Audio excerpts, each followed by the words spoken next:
Welcome in. It is the Rant with me, Pugs Moran, for the 27th day of February, year of our Lord, 2025. The Rant is, of course, done every Monday through Friday right here from the Kelly Moore Memorial Studios in the beautiful E-Gallery in the beautiful Dallas Design District. It's current events talk. It's lifestyle talk. It's talk radio for normal people. That's right. Are you normal? Come on in. Come on in. Sit down. We're going to talk about the world. We're going to chop it up. I'm a pretty volatile guy. You'll see that. And shit bugs me. And sometimes I just need to vent. And you people for 3 years, every day, Monday through Friday, you've been here helping me vent. I thank you so much. I was first in the chat room today. That's not cool. I was first in the chat room. I don't know, on my side I was. Let's say hi to Adams here. We've got Sports Bras. We got CC. We got Byron. We've got Mikey. And there's me. There's me. I'm first in. Leslie C is here. How's everybody doing today? I hope you're doing good. Again, I don't know why I feel the need to explain what this show is. We've got the same 30 listeners every single day. It's not. I'm the optimist, the eternal optimist. I'm always thinking there's one person new. Talk radio for normal people. What is that? Well, I'll explain it to you. I've created a nice little litmus test for you. You can ask yourself these questions. Are you still invited to your family gatherings? If the answer is yes, come on in. Get comfortable. We'd love to have you. If you're one of these people who find out secondhand that cousin Donnie graduated from medical school and everybody went out to dinner and nobody gave you a call, there's a reason for that, and you're not allowed to listen. Have you ever gone viral? Kicking and screaming and shouting about crazy things while being escorted off a commercial airliner? If you answer yes, sorry. See, that's first one. If you answered yes, if you're still invited to your family, if you answered yes, that's good. You're welcome. And if you've been kicked off an airplane, disrupting everyone, and then gone viral, you're not welcome. You're not welcome. That's not normal people behavior. Again, talk radio for normal people. Have you ever been arrested or banned from your local Target because you just couldn't emotionally handle a display the Target had? If you have, yeah, get out of here. You're not allowed to listen. You're not a normal person. That is not normal people behavior. Neither is this, but I digress. All right, so that's what the show is. We break it down in 4 parts. I perform the whole thing as a stream of consciousness. It's just me. I'm all alone. Just you, me, and the chat room, the chatters. Well, I'm not alone. I am sort of alone. What I mean is I don't have a partner. I don't have anybody to talk to. We don't take breaks. We don't do commercials. We don't play music. We don't stop down for traffic reports. None of that stuff. Whatever I say is next in my head. It just comes out. Why? Because we've got time to fill. That's what a stream of consciousness is. Now, in order to perform that way, as I say, the show gets broken down into 4 parts, the first of which being something I like to call antecedently on this day. That's just a look back at history. It's all the things that happened on this day. And I talk about them and I riff on them and, whatever. No big whoop. Then we go to quarter 2. That's birthdays. You know what that is. You're not stupid. Quarter 3 is deads. It's the opposite of birthdays. People who died on this day. If you died on this day, we're going to open up your life's resume and we're going to decide, where'd you go? Heaven or hell? That's quarter 3. And then quarter 4 is everything. Oh, man, when I say everything, we got a lot of cool stuff to talk about today. And again, for anybody who may be new around here, which probably isn't the case, but we're not going to get into any politics stuff, right? We're not going to, I can't. I can't because I care too much about a whole bunch of people in my life who I'm not entirely sure how they would take the way I really feel about things, politically speaking. And I don't see any reason for us, to have to. Here's the thing. It used to be when I was growing up, people on TV and radio, I had no idea how they voted. They were still great personalities. They were still people I enjoyed listening to. They were still behemoths of the industry. Now it's like, Timmy, you know exactly how. And if you didn't vote the same way they did, they don't want you as a listener. They call you retarded and stuff like that. That's talk radio. It's not what we do here. Oh, I still rant and rave and I get mad and I scream about stuff, but I'm not partisan. That's the bottom line of this show. We're not partisan. I'm I used to be very progressive as a young guy, like 18, 19, 20, 21, when it's okay to be progressive. Then as the old adage goes, if you're conservative at 20, you're dead inside. But if you're liberal at 30, you're a fool. That's kind of how I went with it. So at 30, I sort of started to progress to be more moderate, more central. Now I'm dead center central. And that's how I like to do this show. And unfortunately, there's no place in the world of terrestrial radio for that kind of show. So we do it here. And thank you so much. Every day, Monday through Friday. Color. What do you mean color? What's color? What Brian says, send me the link. I'll be your colored guy. Color guy. Color. Now I see. Mikey D has it right. Mikey D knows.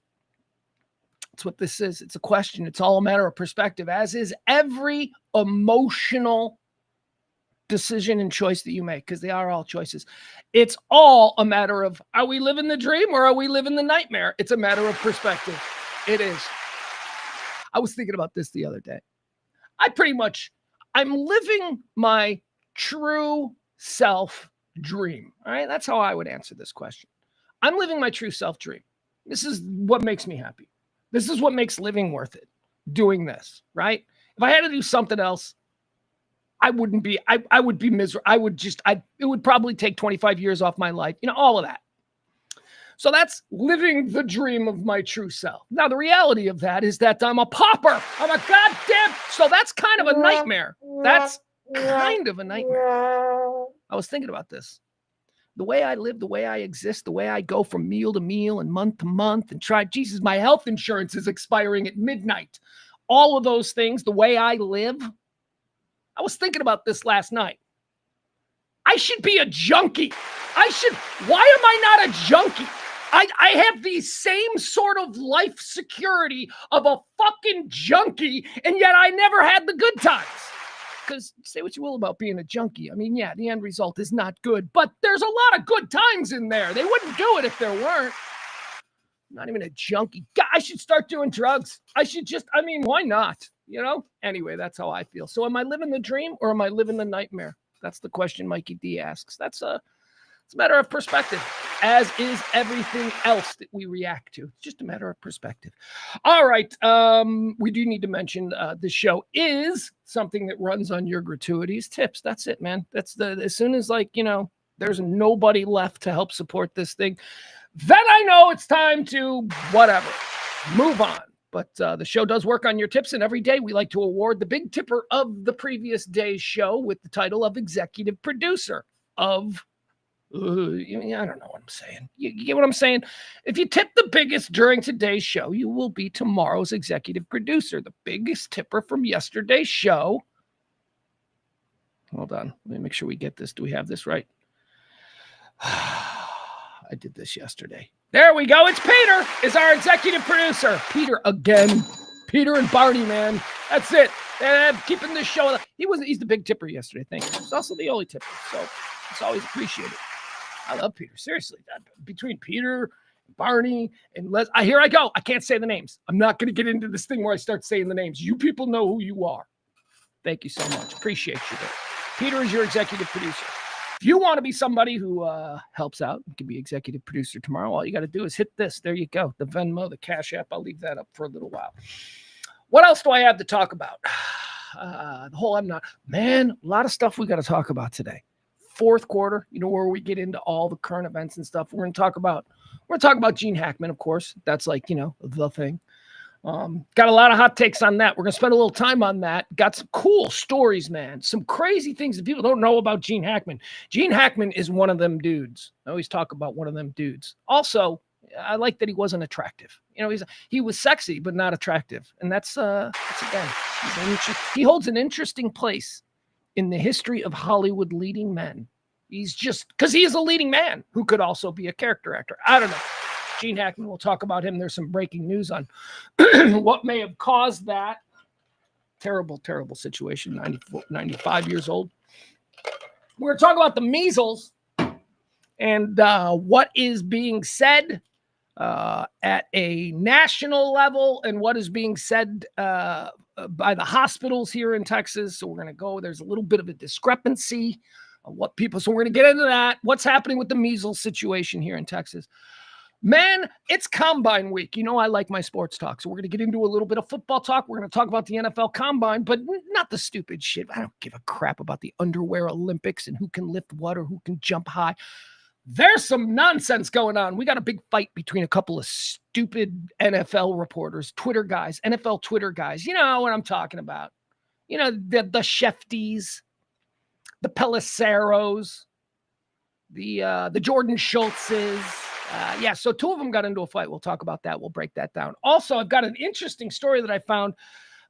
We did this last year, and I had made a note that this week that I needed to go look and see if this was being published again. And it was Hollywood Reporter to the rescue. We did it last year where we went through, I think me and James did it, where we went through the Oscar gift bags. The Oscars, if you are a presenter or a nominee at the Oscars, they have a gift bag that you get. And it's like $250,000 worth of stuff in there. And last year we went through what's in there in the gift bag at the Oscars. Got it again. We got the new one. You won't believe what these idiots are going to be just for being nominated. Here's what you get. Oh, God. Cars. They hate cars.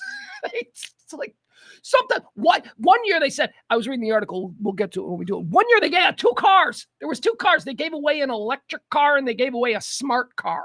Or maybe that was the electric car. I don't know, whatever. So we'll get into that. We'll break down those. Plus, there's a whole bunch of other stuff going on. You know, all the big topics, current events, trends, whatever people are getting into. We're not going to talk about that Mary Kate girl today. I promise you that. I'm done with that story. I still don't know what that story is. That's the Mary Kate story from Mississippi. Did you see it? Some chick from some sorority girl from Mississippi slept with her boyfriend's dad. And it has completely dominated moron chatter on the internets for the last 3 days. And I'm like, that's Springer. That's the Springer show from 92. Why are we? I don't know. Anyway, I was trending again last night. I was getting all wrapped up in it. Still have no idea what is going on here or why it's a story. All right. So those are all the things. Not all of it. There's a whole bunch of other stuff we're going to get into. Byron, Byron, what are you doing? Leave Adam alone. The chat room. Oh, God. Jeez. Good Lord. Jeff says, start your junkie stretch with huffing glue. Huffing glue. I don't know about glue huffing. If I'm going to be a junkie, I'm going to be a real junkie. I'm going to do good stuff. It's got to be heroin, right? That's the only, if you want to be a real junkie, you got to be on heroin. I don't want to do meth. I don't think meth is going to be fun. Meth just speeds you up and, heroin is the opposite. Heroin just flattens you out, man. Just that might be where I want to go. I don't know. We'll see. We'll see how it all works out. Small talk. Do I got any small talk? Part of the roof, the place I live in blew off last night. Big giant piece of metal from the roof was clanging, clang, clang. Whenever the wind would blow, it would go clang, clang. And then last night around 9 o'clock, gunk. And I look in the front yard, and there it is. There's a big giant 10 by 10 metal section of the roof. Would have killed somebody. Now it's in the front yard. Don't know what to do with it. I'm gonna have to call somebody. There you go. Small talk, ladies and gentlemen. That's all I got. I know, not so great. Not so great small talk today. What do you say we get started with the show? I do apologize for the late start, but we got the dog here again. I had some things to do this morning. I was out running around. So what do you say we get started? Welcome to the Rant, ladies and gentlemen. This is the Kelly Moore Memorial Studios where we do this show every day, Monday through Friday, round about noon. Today, again, apologize for the late start. Let's do let's not do quarter one. Let's just start the rant. February 27th is the day. It is the 58th day of the year. 307 more of these remain until the end of the year. So get those New Year's Eve plans started. All right, quarter one, antecedently on this day. Let's do it. These are events that happened on this day. We're going to riff a little bit about them. Things that happened on this day. All right, let's see here. On this day in 425, the University of Constantinople is founded by Emperor Theodosius at the urging of his wife, Aeliella Eudocia. I mentioned that because I just thought it was interesting. 425. They had college. Is this like the first college? What was the earliest? Didn't Plato have a college? Moving on. Antecedently on this day in 1782, during the American Revolutionary War, the House of Commons of Great Britain votes against further war in America. This was it. Uncle. They claimed uncle. Today is the day in history, 1782, that the British Parliament officially said uncle to the revolution. We won! Now we got eagles and stuff, flags, colors. Interesting, right? Because Keir Starmer, the current British Prime Minister, is in Washington, D.C. meeting with the president. They just held a joint press conference. I have no comments on that because that's not the shit we do here. But there you have it. I wonder if Trump reminded him, hey, it was on this day. I can't do it, Trump. 1782, you said uncle. Antecedently on this day in 1801, pursuant to the District of Columbia Organic Act of 1801, Washington, D.C. is placed under the jurisdiction of the United States Congress.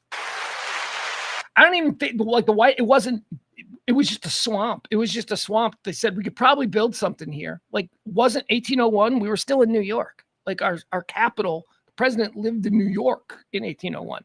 On this day, D.C. starts to become a thing. Antecedently on this day in 1859, the United States Representative Daniel Sickles. Oh, this is one of them. Okay, here we go. This is another one of them stories. It's one of them stories we've never heard before, right? But it happened. It happened in America with our government, Jefferson's America, all of that, although the founding fathers would be turning in their graves. No, they wouldn't. The founding fathers were pretty bad people. They did horrible shit to each other. I'm not saying that they were specifically bad. I'm saying that if you lived in 1770 by today's standards, you're a piece of shit, okay? I'm just saying it. It's called human evolution. We've changed. We've become better people. All right, I digress. We'll get back into it. So this happened in America, and we've never heard about this story before. On this day in 1859, United States Representative, a congressman, Daniel Sickles, after learning of an affair between his wife and Attorney General Philip Barton Key II, which, by the way, you know me, I'm very sensitive about, the seconds, the firsts, seniors, juniors, the thirds. I am a third. I think that, it's very important we do this right. Why is this Attorney General Philip Barton Key II?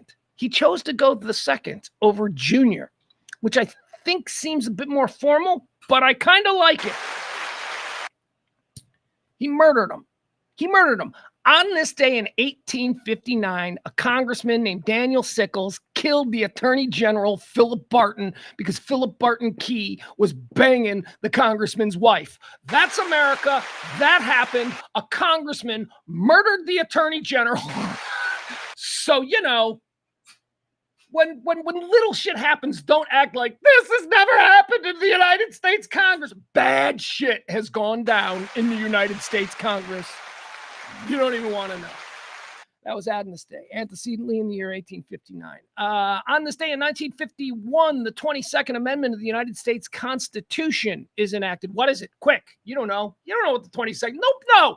I'm a constitutional expert. Everybody's a constitutional expert when it comes to the First and the Second Amendment. After that, I always do that. Whenever somebody starts railing about the First or Second Amendment, I always say, what's the fourth? And they have no idea. What? Well, I was just saying, because if you're acting like these are really important, you should probably know them all equally, right? No, you don't. That's unfortunate. So the 22nd Amendment is what gave term limits to presidents. And that was in 1951. They established the official term limit thing, 1951. 22nd Amendment. On this day, antecedently in the year 1964, the government of Italy asks for help to keep the Leaning Tower of Pisa from toppling over.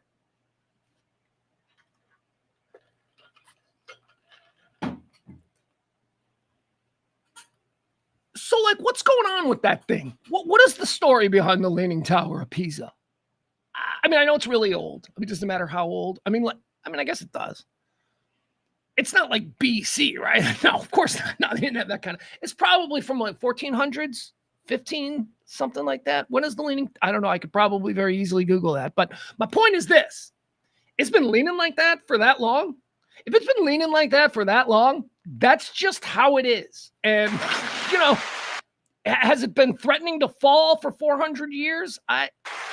Here's the other thing. Here's the thing that I do know about the Leaning Tower of Pisa. It's a lot like the Alamo in Graceland.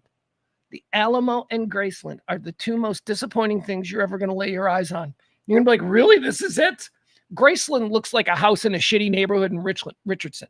It ain't a nice house. The land is gorgeous. The house itself is just like, that's kind of just very basic. Same with the Alamo. There's like a fast food restaurant right next to the Alamo. That's the Alamo? I mean, everything modern is built around it, and then there's just this little thing, and you're like, that's so little. But the Alamo was big. Leaning Tower of Pisa is like that too. I've heard people see the Leaning Tower of Pisa and they go, stupid, just knock it over. It's not even that big. All right. Italy asked for help on this day in 1964. They were worried it was going to topple over, and I guess people helped them. On this day in 2004, Shoko Asahara, the leader of the Japanese doomsday cult Om Shinriko. I think he played shortstop for my White Sox about 10 years ago. No, the cult is named Om Shinriko. No, that was Tadaguchi Shizaki. Who am I thinking of? Baseball player.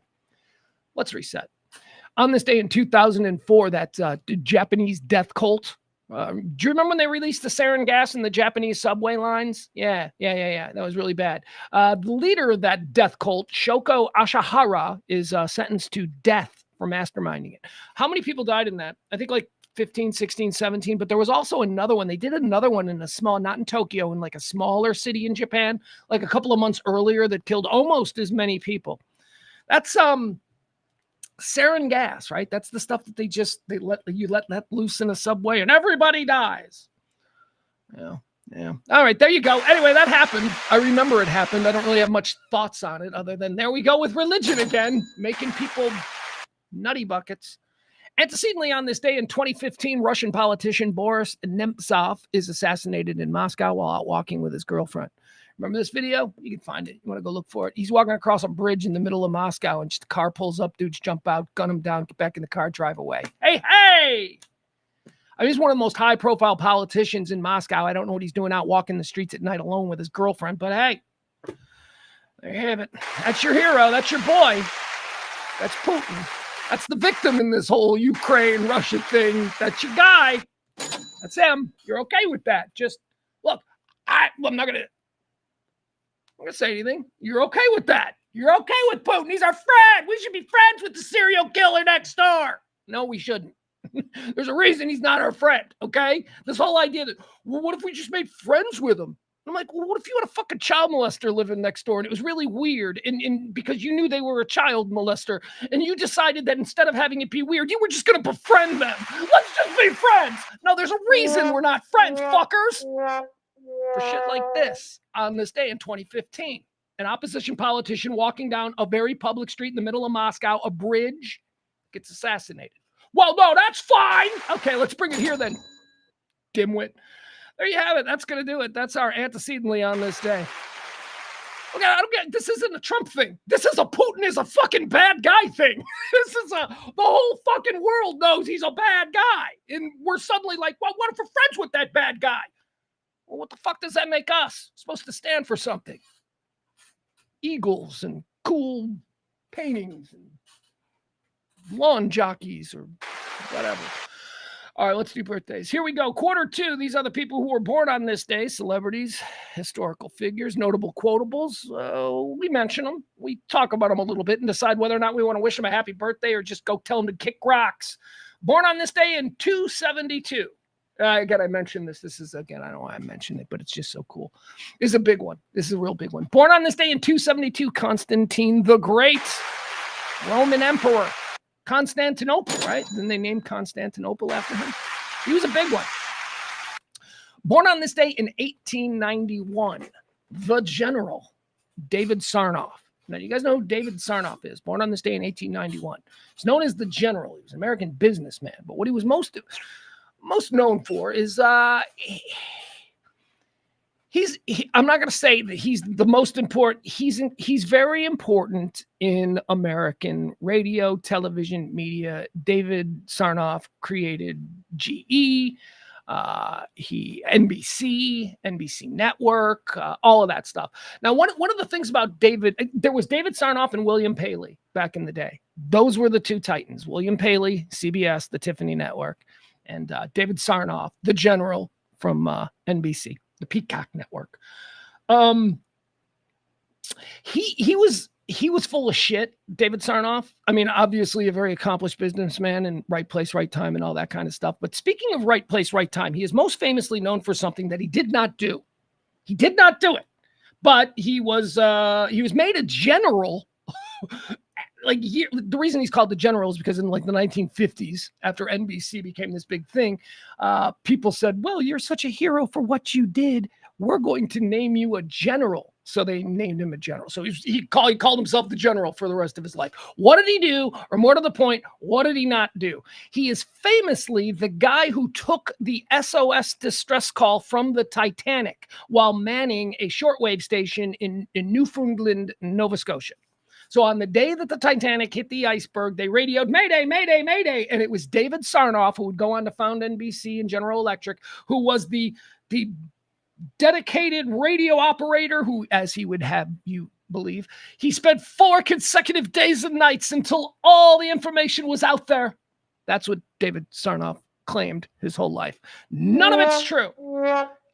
He was there. Here's the deal. David Sarnoff at that point was working for... what is it? What company was it? Does it say what company? Well, here, I'll just read it to you. The following year, David Sarnoff led 2 other operators at the Wanamaker station in an effort to confirm the fate of the Titanic. Sarnoff later exaggerated his role as the sole hero who stayed by his telegraph key for 3 days to receive information on the Titanic survivors. Many question whether Sarnoff, who was the manager of the telegraph's office, would have been there at the time of the disaster. Why would he have been working the... All right, I'm going to read the... Schwartz questions whether Sarnoff, who was a manager of the telegraphers by the time of the disaster, was working the key, although that brushes aside. Here's the point. It happened late at night, okay? The message, the SOS message was received late at night on a Sunday night into Monday morning. There was one person working because that's like the dead shift. David Sarnoff was the manager. He managed a whole team of people. The manager was not working the graveyard shift on Sunday night, even though he would go on for the rest of his life saying that it was me. Anyway, there you have it. David Sarnoff, born on this day in 1891. You're a son of a bitch. You're a liar. You're a glory thief. Somebody else did all that stuff, and you took their credit. Born on this day in 1902, John Steinbeck. John Steinbeck. Been called one of the giants of American literature. I think Hemingway's probably the top guy, but Steinbeck can make a case. It says here, let's go a little bit of what you should know Steinbeck from during his... Well, I mean, come on. Of course, Grapes of Wrath, right? You ever seen the Nick Nolte movie, Cannery Row? That's Steinbeck. Mice and Men. Jesus, it's Steinbeck. All right, let's see here. It says, John Steinbeck, born in 1902. During his writing career, he authored 33 books, with 1 book co-authored alongside Edward Ricketts, including 16 novels, 6 nonfiction books, and 2 collectors of short stories. He is widely known for the comic novels Tortilla Flat and Cannery Row. That's a movie. That's a Nick Nolte movie. I think Nick Nolte and Deborah Winger. I don't know, like 1980 or something like that. East of Eden, Of Mice and Men, and the Pulitzer Prize winning Grapes of Wrath. He is considered, it's considered his masterpiece. John Steinbeck, born on this day in 1902. I love the Grapes of Wrath. I love Of Mice and Men. I love Of Mice and Men more than Grapes of Wrath. George. Anyway, moving on. John Steinbeck, happy birthday. Born on this day in 1902. Born on this day in 1932. Elizabeth Taylor, ladies and gentlemen. Elizabeth Taylor. The most beautiful woman in the world, they'd have us believe. That was her branding. Branding didn't just start with Kim Kardashian and Paris Hilton. No, branding's always been a thing. We just didn't call it that. Here she is, Elizabeth Taylor, the most beautiful woman in the... Oh, shut up. Shut up. Most beautiful woman in the world, right? Is it Elizabeth Taylor or is it Marilyn Monroe? Because neither of them make my top 10 for the era, okay? Let's take a look at Elizabeth Taylor. She's, first of all, yes, pretty face. She's got a pretty face. I'd kiss that face. That's a pretty face. What the hell is going on with the hair? Why was all hairstyles for women atrocious? until about 1970s when the hippies started wearing their hair long and then doing things with it. That's when it stopped. Before that, do you remember, were you a kid in the 70s and 80s? All old women had gigantic beehives or like cotton top hair. You don't see that anymore. You don't see. Sometimes I do. Sometimes I like it. Like when you see like a woman who's like 75 and she's going with like the cotton top hairdo, like the Barbara Bush, you see her like 75 and you look at her and you're like, that's not your generation. You just got old and went, I'm getting an old person haircut. It's just bad hair. Look at that's just bad hair. Pretty eyes though, right? She had those violet eyes. They're really popping there. I mean, Elizabeth Taylor's beautiful. The most beautiful woman in the eye, please.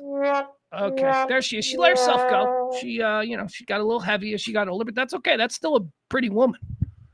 That's a woman that she walks in and sits courtside at an NBA game. There's going to be dudes going, who's that hottie? They like them big nowadays is what I'm saying. I don't know what that is. That's her perfume. All right. Pretty eyes. All right. That's her. This is like apex Elizabeth Taylor. It's Cleopatra era. Anyway, there you go. Elizabeth Taylor. Happy birthday. She's married a bunch of times. Apparently that's the big thing about her, right? She married a bunch of times. Married Richard Burton twice. She's an idiot. She is kind of an idiot. Like, so they always say about Elizabeth Taylor is that she kind of had Michael Jackson disease. Like how Michael Jackson was perpetually a child. Like he always just had this childish kind of thing. Well, that's what they say about Elizabeth Taylor. I mean, I think that's just undiagnosed retarded, right? Or autistic or on the spectrum at the very least. She was probably that. But that's why she couldn't stay in relationships. She was like a child. Like they I guess she was so hot that dudes were like, well, I'll put up with it. It's almost like Daryl Hannah in a way. You know the stories about Daryl Hannah that I always tell you? I think there was a little bit of Daryl Hannah and Elizabeth Taylor, or maybe vice versa. Elizabeth Taylor, born on this day in 1932, not the world's most beautiful woman, a pretty woman, but come on, stop it. Born on this day in 1940, one of the crazy rebels of hippie comedy. This guy's a god in the world of counterculture comedy of the 1960s and 70s. But then he cleaned up his act. He decided I need to make some money. So he started doing a TV show called WKRP in Cincinnati. And we're talking about Howard Hessman. The great Dr. Johnny Fever, Howard Hessman. He was cast in that role largely because of his underground comedy counterculture character and personality. And so that was sort of a cleaned up version of what he was known for. He was a member of the Association, which was street comedy performers in the Haight-Ashbury district during the hippie times. The Committee, I think he was also a founding member of the Committee, which is another great California improv comedy troupe that turned out a whole bunch of big stars. Howard Hessman, Dr. Johnny Fever, and then later head of the class. Love that guy. Born on this day in 1940. Born on this day in 1965. One of them that guys. I like to do that. I like to throw a little bit of love towards that guy actors. That guy actors are people whose names we do not know, but the minute we see them, we go, oh, I love that guy. Today's that guy actor, the great Noah Emmerich. You know this guy. You know Noah Emmerich. Noah Emmerich is in everything. He's in almost everything. You know what I mean? He's not a big star. He's in a lot of stuff. And every time you see him, you're like, oh, I like this guy. This guy's cool. He always plays a nice guy. He always plays a salt to the earth guy. He always plays the best friend. He's like if Robert Downey Jr. is starring in him, he's his best friend from high school, all grown up. That kind of thing. Anyway, I like him. He's good. There you go. Noah Emmerich. The Americans, maybe? Maybe you know him from The Americans. You ever saw that show? He played the FBI director on The Americans. Noah Emmerich, that guy actor, born on this day in 1965. How about this one? Here's another that guy actor, but this guy was born in 1966, and I think this guy is maybe even a little bit better than Noah Emmerich. This is a guy who I can't believe is a much, much bigger star. Born on this day, 1966, Donald Logue. This guy is baller in everything he does. I think he's baller because of the Tao of Steve. I don't know if you've ever seen this movie, The Tao of Steve. Tao of Steve. T-A-O, the Tao, like the Eastern religion. The Tao of Steve. And it's basically, he plays a guy who I just love this concept for a movie. He plays a character in The Tao of Steve who lives his entire life or reacting to the world in the way he believes the actor Steve McQueen would react to the world. Steve McQueen, the king of cool, right? Okay, so the Taoist Steve, Donald Logue, it was the first time I saw him, and I went, this movie is so good. And then Gotham, my 15-year-old kid loves him in Gotham. Have you ever seen Sons of Anarchy? He had a full season arc in Sons of Anarchy as a crazy meth head ATF agent who was gunning for the motorcycle gang. Donald Logue celebrating a birthday today. He's awesome. Born on this day in 1980. Happy birthday, Chelsea Clinton. Former first daughter, I guess that's what we call her. Chelsea Clinton, born on this day in 1980. Born on this day in 1983. Okay, so here's an actress. I like her. Well, I liked House of Cards. She was one of the stars of House of Cards. One of the stars of House of Cards that wasn't Kevin Spacey or his wife. What's that woman's name?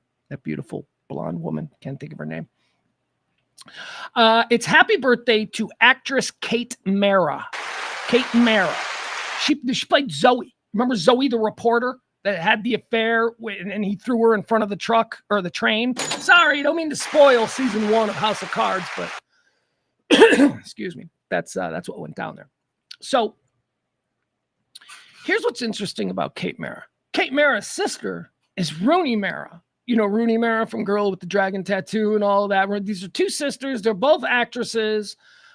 One is doing more mainstream commercial stuff, and the other one is doing more, I'm an actress. That's Rooney Mara. Rooney Mara is doing, I'm doing actressy stuff. And, you know, Kate Mara is doing, you know, stuff you'll see on Netflix. Shows your life.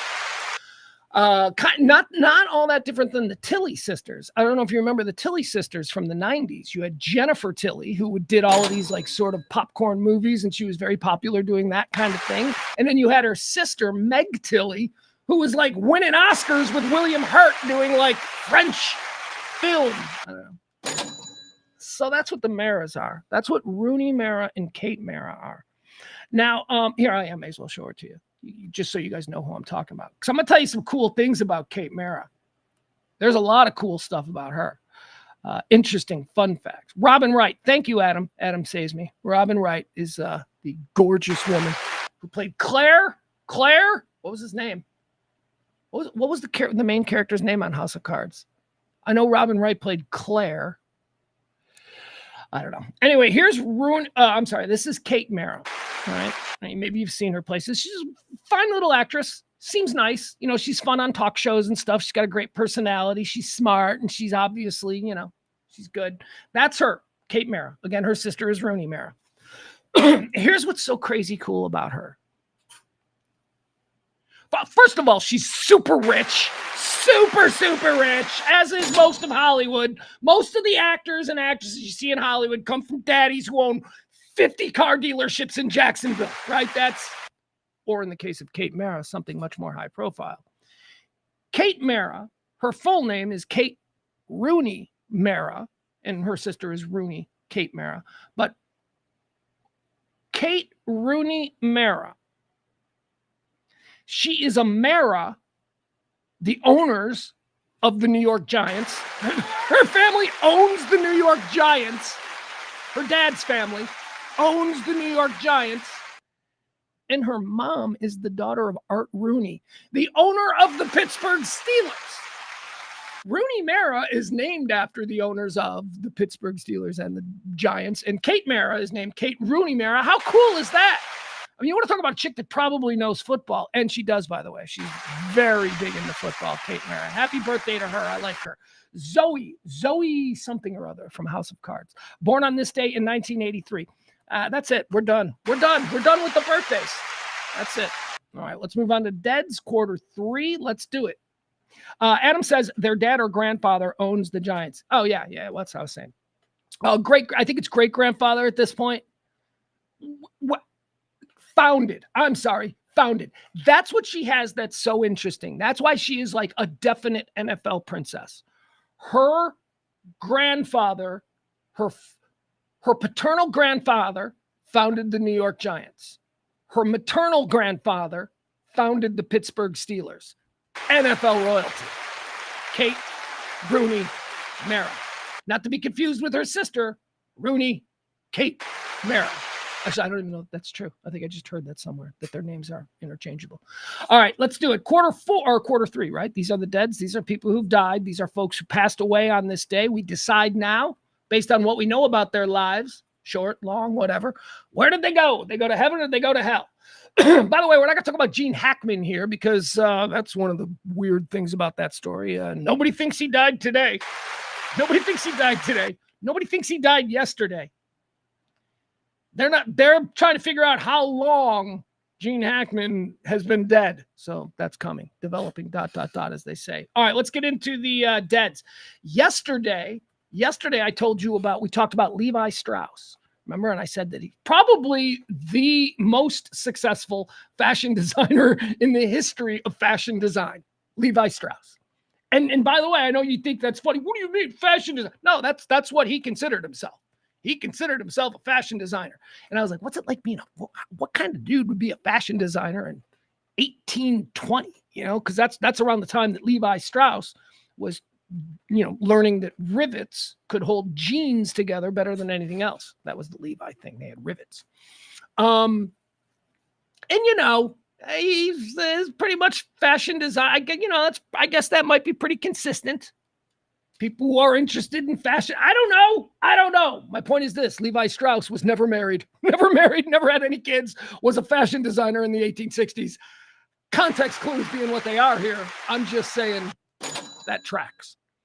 Now brings us to this guy, born in 1892. 1892, fashion designer, French fashion designer.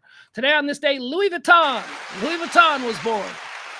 Louis Vuitton had a wife of like 100 years. He was like with the same women. They had like 50 kids. So, you can't do that sort of, I wonder what was going on with Louis Vuitton. Louis Vuitton was also a leather guy. Like it didn't start out as like, clothes and stuff like that. He was making saddles and holsters and stuff like that. So there you go. A little different than Levi Strauss. Where'd he go, Louis Vuitton? Hell. I'm sure he went to hell. Dead on this day in 1998. Here's another that guy. Here's a that guy actor. This is a good that guy actor. Although I'll tell you, I always have him wrong. Whenever I see this guy, I think, oh, yeah, man. He was the principal in the Breakfast Club. That guy's an asshole. J.T. Walsh died on this day. J.T. Walsh died on this day.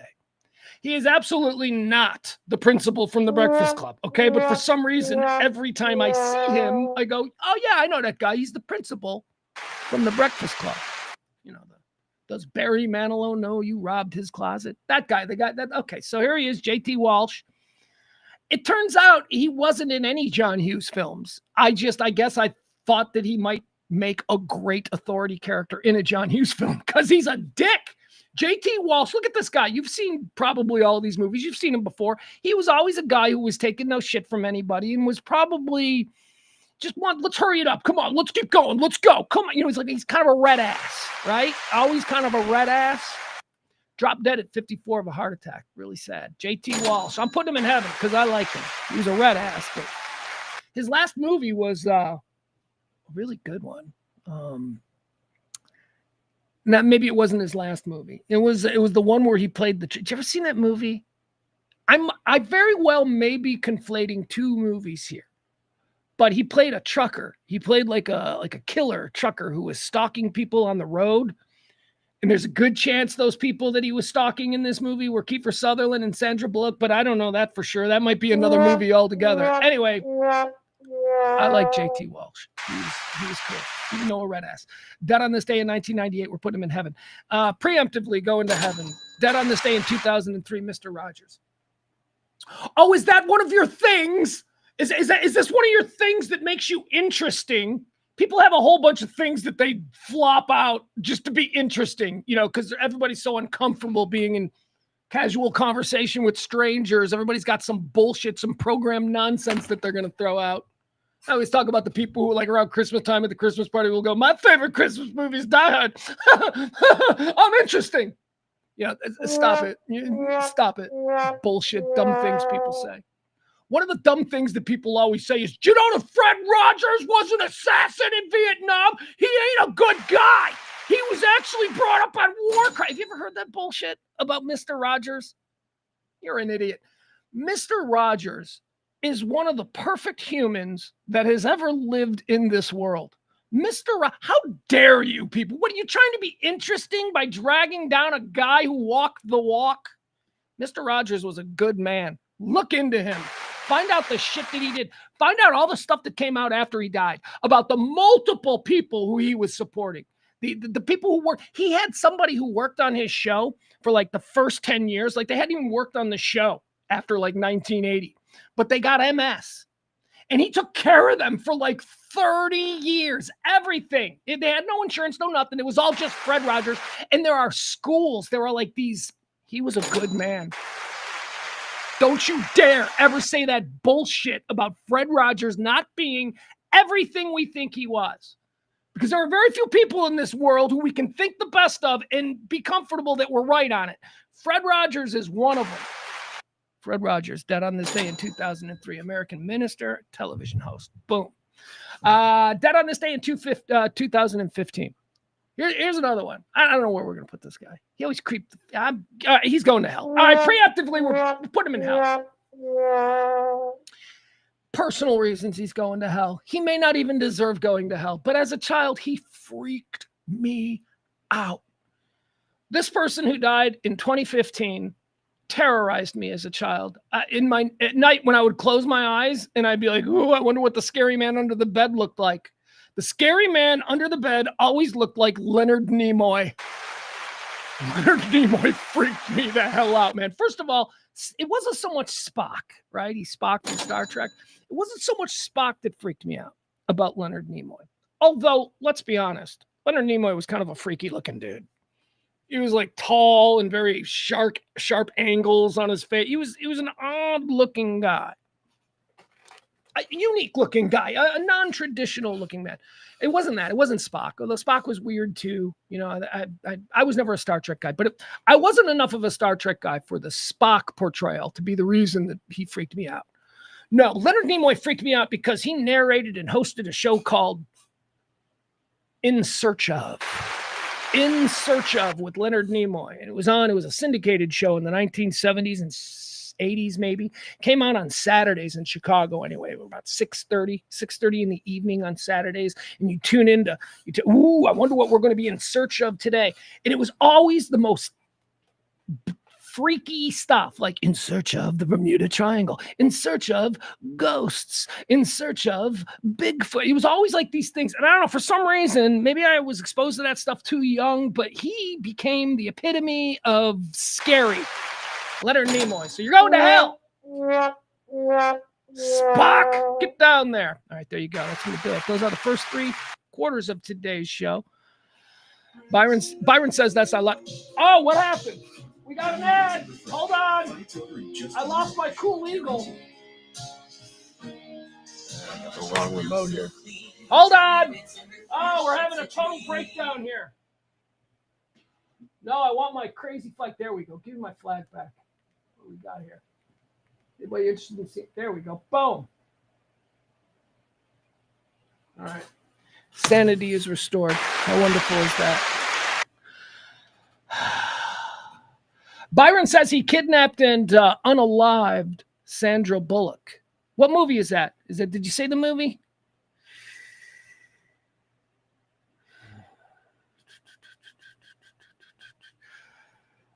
Peter says that movie sounds cool. The Tao of Steve. It is. It's really cool. It's a really cool and a great example of a scene, a time in Hollywood that will never be again. Because it occurred in a vacuum before digital distribution and before the technology that we have today. I mean, look at me. I'm basically doing a TV show every day just from a spare room at this gallery we were at.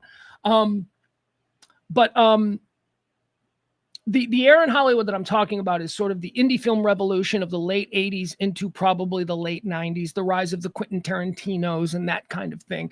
The Tao of Steve is a great example of that. It's one of these independent films, I believe it was written, directed, and starred Donald Logue. So it's good. Hold on. Yeah, why not? I'm going to hip you. We're coming up on the weekend. Let's see if there's a trailer for Tao of Steve before we get into quarter 4.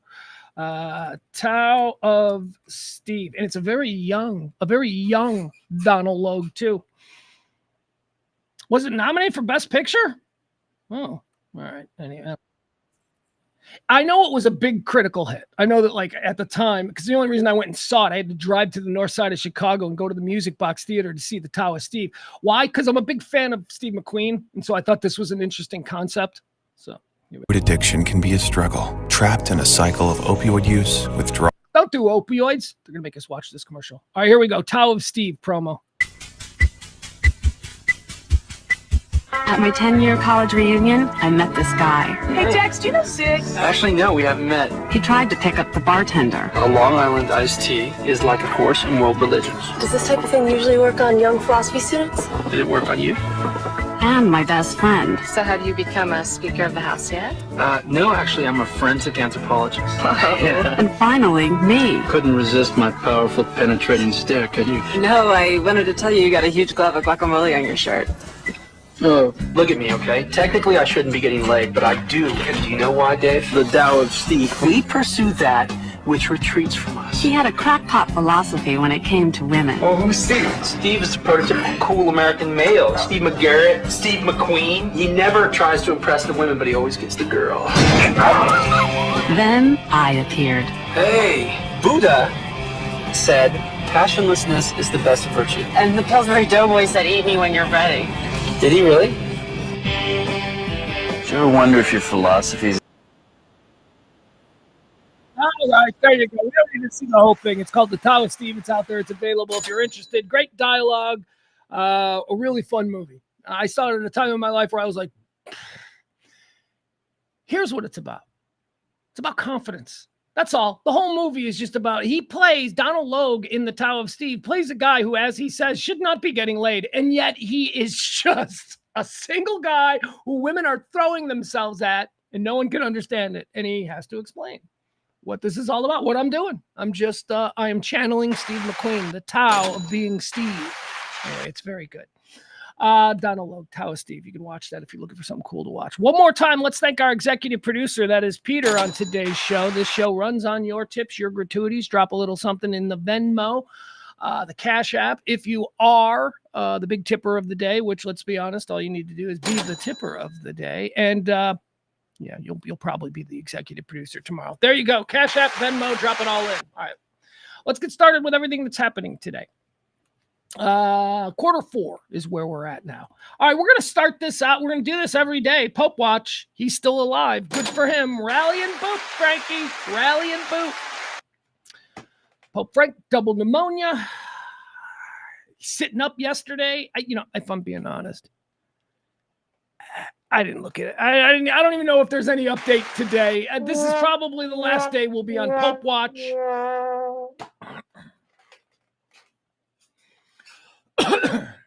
Pope Watch. All right, there you go. The Pope is still alive. Pope Frank is still alive. Measles. Let's get into some measles talk here because measles is happening here in Texas. 129 cases. It was 124 yesterday. It was 90 the day before that. So more cases are being discovered. They are mostly happening up in, I don't know, part of Texas that, if I'm being honest, I don't even consider that Texas. Can we just be honest? That's like... it's like up by New Mexico. I know those people probably consider themselves Texans, but I don't. You're something else.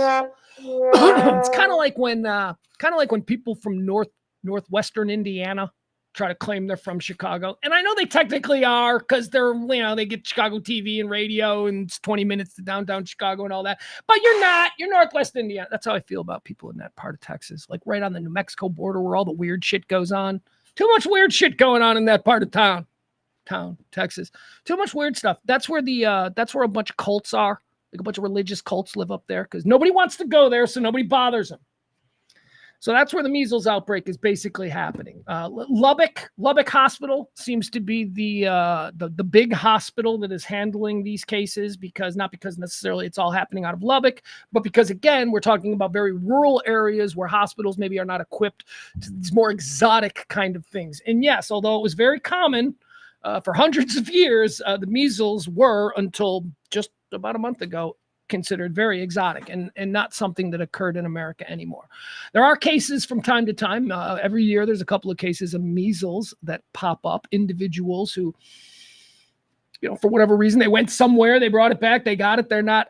But because of vaccinations and because of the rubella and the mumps and the measles and all of that stuff, over the years, most of us are inoculated against measles. However, if you are a child who was born in the last 8 years or so, there's a good chance that your parents have been radicalized to the point where they're not giving you all of these things that we had. They're not giving you the rubella. They're not giving you the mumps. Why? Because they watch Fox News and they don't trust doctors anymore. That's basically the long and the short of it. So we do have a concentrated outbreak of unvaccinated children who are spreading to other children. We had the first death yesterday in Lubbock. A child, of course, because it's unvaccinated children. Because again, if you're over 30, you're probably vaccinated because we just got it. And we didn't even think about it. It was just a part of a kid going to school. You got your vaccinations. And so it's kids. It's the kids whose parents, in all their wisdom, decided that, well, I never needed the vaccination because I never got measles. Yeah, that's kind of how their mind works on this. Doctors are debunking RFK Jr. Yeah, RFK Jr. got involved because they're like, hey, you're now in charge of this whole thing, Mr. Anti-Vax. This is happening in Texas. You're the guy. What do you think? And he said some things. He said some things that were, designed. It's the way a bureaucrat in his position is supposed to think. He's not going to come out there and go, this is out of control. It's like people wanted RFK to be like, oh my God, I was wrong about everything I've ever said. And now I believe in vaccinations. And now that's not what he's going to say. He's going to downplay it. They don't want to excite people. He's going to be like, hey, it's fine. It's under control. Nothing to see here. That was basically his response. Doctors at Lubbock Hospital who are treating were asked to directly respond to some of the things that RFK Jr. said yesterday. Okay, so here's what we got now. Doctors at Lubbock Hospital are debunking RFK Jr.'s claims that the 20 hospitalized measles cases in Texas are there primarily as a precaution for quarantine. So the leader of our health department in the United States got up yesterday and said that you don't have to worry about it because the 20 cases in Lubbock Hospital, most of them are there not because they have the measles, but because they're being quarantined because they were in close contact. Okay, so that's what our guy that we're supposed to trust says.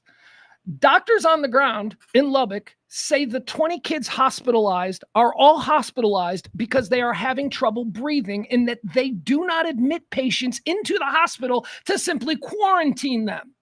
Patients are quarantined in their own homes, but the director of our health department thinks that the hospital has a whole wing of beds that they're utilizing now to just quarantine people who don't need to be in the hospital. That is not how it works. So the doctors are a little bit pissed. They're questioning now why he seems to be downplaying it. I mean, I get why he's downplaying it because he's a bureaucrat.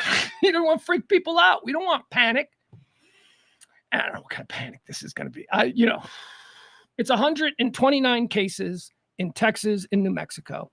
Shouldn't even mention New Mexico. We don't even need to involve New Mexico in this whole thing. There's only like 5 cases in New Mexico, and they probably caught it in Texas. All right, so there you have it. Measles in Texas. We'll see. I mean, what is the fear? Like where we are right now on the 27th day of February, it's probably like week 2 of like the measles broke out in Texas. We're like in week 2 of that, right? Are we going to be somewhere in 2 months? Is the fear that in 2 months we're all going to be wearing masks and working from home again? Is that like the ultimate fear? Is that what people who are demanding that we take the measles outbreak in Texas more seriously are warning us against? Are they saying, we don't want to go back, we failed is that what they're saying? Because that's stupid. That ain't going to happen. That's like most of us are already vaccinated against the measles. This is something that is affecting people who made the choice to not vaccinate their children. Feel bad for those kids. But what are you going to do? What are you going to do? The idea that see, this is where the Democrats and again, not to be political, but this is where the Democrats lost a great portion of the American middle class and working class. The Democrats have a number of policies that seem to think that the government or the local school board or the state or whatever, Democrats seem to believe that those institutions should have more say than a child's parents on a lot of issues. It's a difficult one because we don't want to see children of dumb parents die because they weren't vaccinated. But if we get our children vaccinated, we can't control people. That's the disconnect. We want to control people. We want to nanny state them. Get your vaccinations. Oh, a reminder, me, Mr. Government, get your vaccinations because, and if you don't get your vaccinations, there are going to be repercussions. It's for your own good. Can't do that.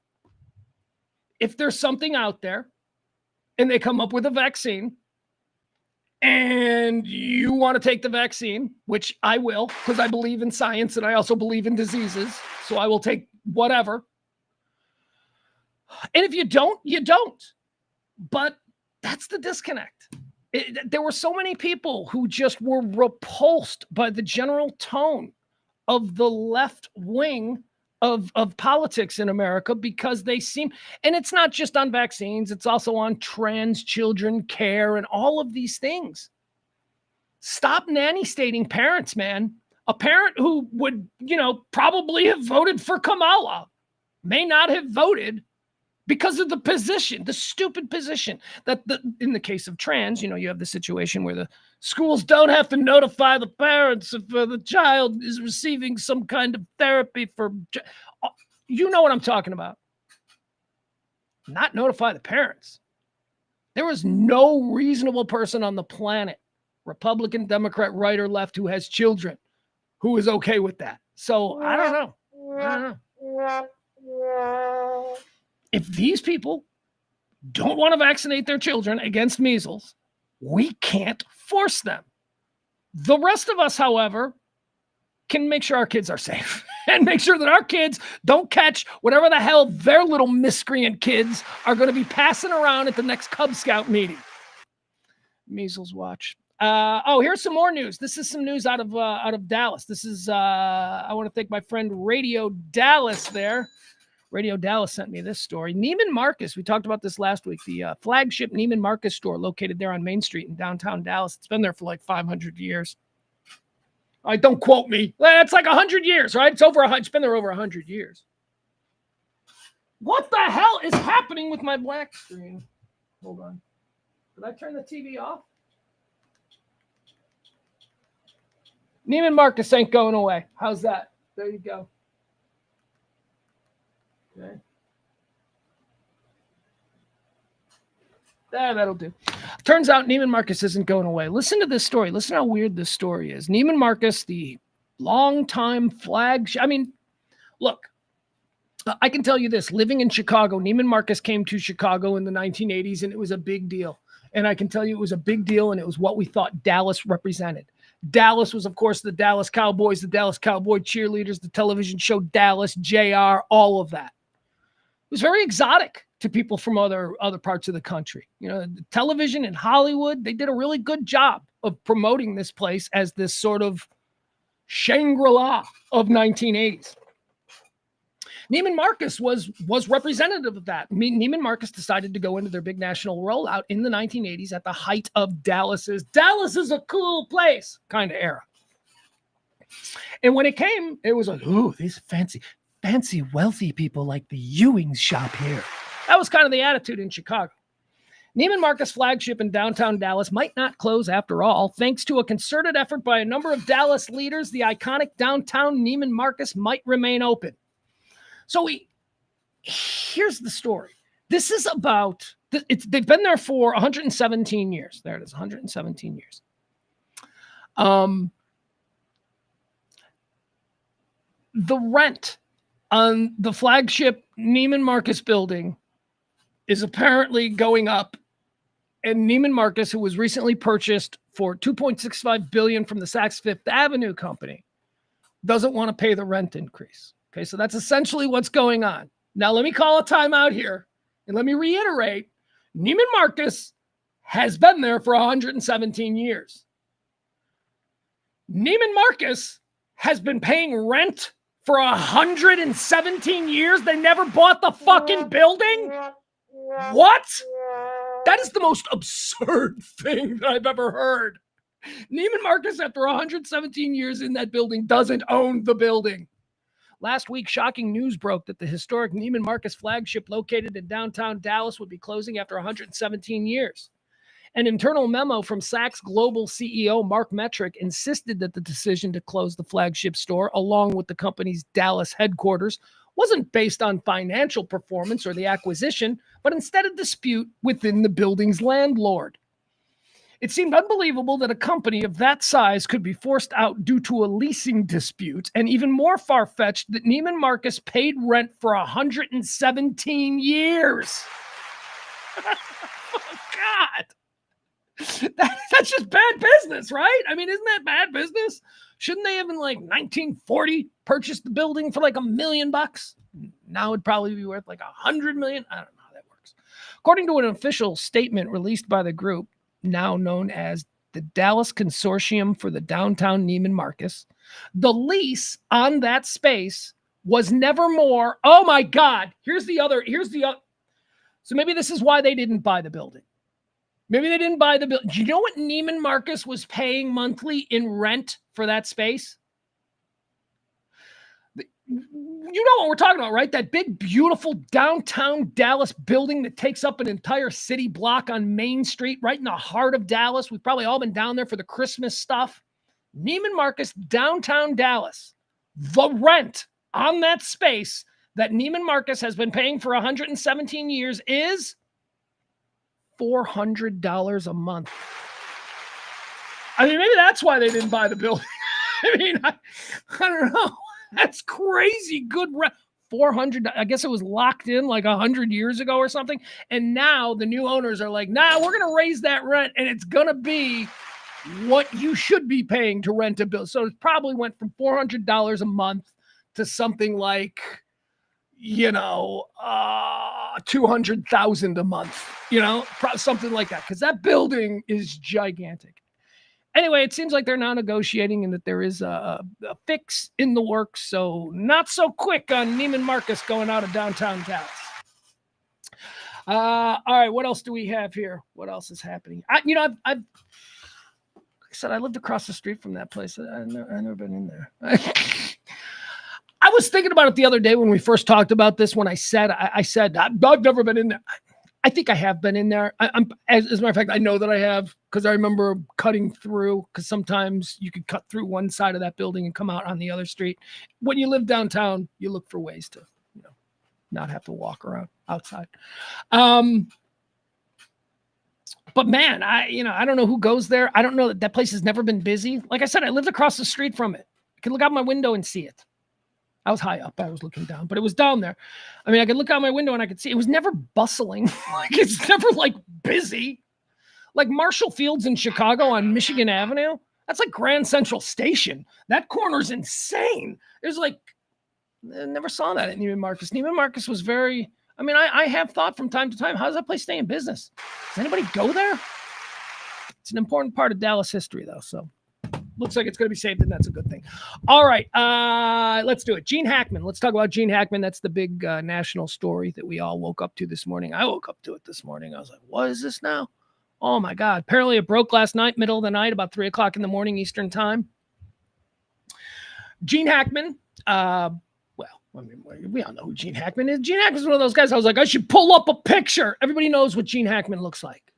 Gene Hackman was cool. I like Gene Hackman. All right, let's get that out of the way. Gene Hackman was not a traditional actor. Well, he certainly wasn't a traditional actor in that he was better than most, like a really good. He wasn't traditional in that he sort of had somebody described him as Hollywood. When he came up in 1967, Hollywood was like, it's as if John Wayne and Jimmy Stewart became one actor. Now, that's kind of an interesting way to talk about Gene Hackman. John Wayne, because John Wayne was, kind of a tough guy and, an alpha and all that stuff. And Gene Hackman was that too. You didn't, he was a Marine Corps guy, and he was, by the way, very well known for getting into fights. Gene Hackman was a brawler his entire life. I've got a couple of examples I'll share with you. People who just beat up. But also he could play the salt of the earth guy. He could play your dad. He could play the dad of the little girl that, he was so prolific and 117, somebody said 117 different pieces, 70 films this guy started in. Starting in 1967, got his big break, Bonnie and Clyde. He played one of Bonnie and Clyde's gangsters. Then he followed that up with, we'll go through his filmography. We don't need to talk about, what he did. We know what he did. Let's talk about how he died. Gene Hackman, his wife, and their dog were found yesterday, midday, in their home in Santa Fe, New Mexico, or outside Santa Fe, New Mexico, a neighborhood called Hyde Park. I believe it's Hyde Park. In their home, police were responding to a wellness check. He was 95 years old. His wife was 63. And their dog, I don't know, dog's probably 10, let's say. So 3 dead bodies police found when they were called to the home of Hollywood legendary actor Gene Hackman yesterday. So again, he didn't die yesterday.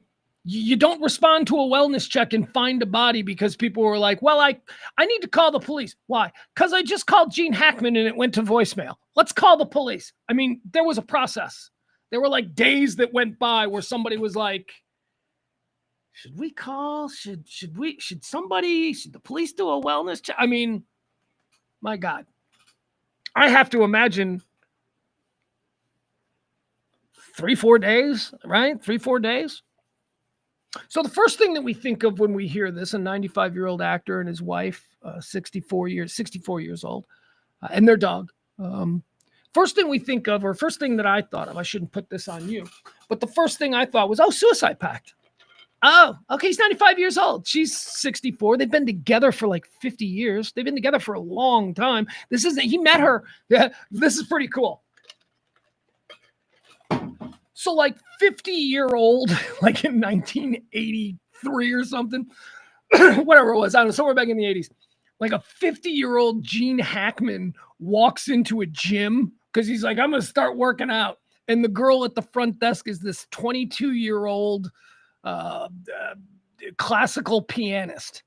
And he starts, 50-year-old, he starts hitting on her. He's Gene Hackman. They know who he is. He's Popeye Doyle. He's a movie star. He got her. She was 22. She was a kid. I hate to say that, but to him, he was 50. That's pretty old. He got her. She fell in love with him, and they were together until they were found dead yesterday. They were together since 1983, I think I read. All right, so that's pretty cool, right? Because that's one of those deals where it's like, look at that dirty old man. No, they were in love. Fuck you. 2 people fell in love. Hold your judgment, okay? Nobody cares. He didn't like bang her out after like 2 weeks and then move on to the next cocktail waitress. No, that was a commitment there. That wasn't anything nefarious. So good for them. See, do I have some notes? So the first thing we thought of was, I thought suicide pact. I thought he's 95 years old. He's retired. He hasn't made a film in 20 years. Been living there in Santa Fe. I mean, I kind of forgot about him, I mean, I knew he wasn't dead, but I kind of, from time to time, I'd be like, how old is Gene Hackman still? You'll see him in a movie, and you're like, well, what's Gene Hackman been up to? He ain't done anything in 20 years. Welcome to Mooseport was his final film. 2001, I want to say, somewhere down there. By the way, welcome to Mooseport, Gene Hackman's final film, is one of my favorite Gene Hackman films. I've mentioned Welcome to Mooseport before. I love that movie. It has don't look at the Rotten Tomatoes or anything like that, because everybody's like, this movie is beneath Gene Hackman. No, it's not. No, it's not. It's a fun, cool story with 2 leads who are very likable. Welcome to Mooseport is the story of Gene Hackman, who is Eagle. His name was Eagle Monroe. I don't remember what his first name was, his character, but he's a former president of the United States. So Gene Hackman is the former president of the United States, and he moves to this little town in Maine in retirement, Mooseport. And he's former president. This is the biggest thing that's ever happened in this town. And there's a mayoral's race.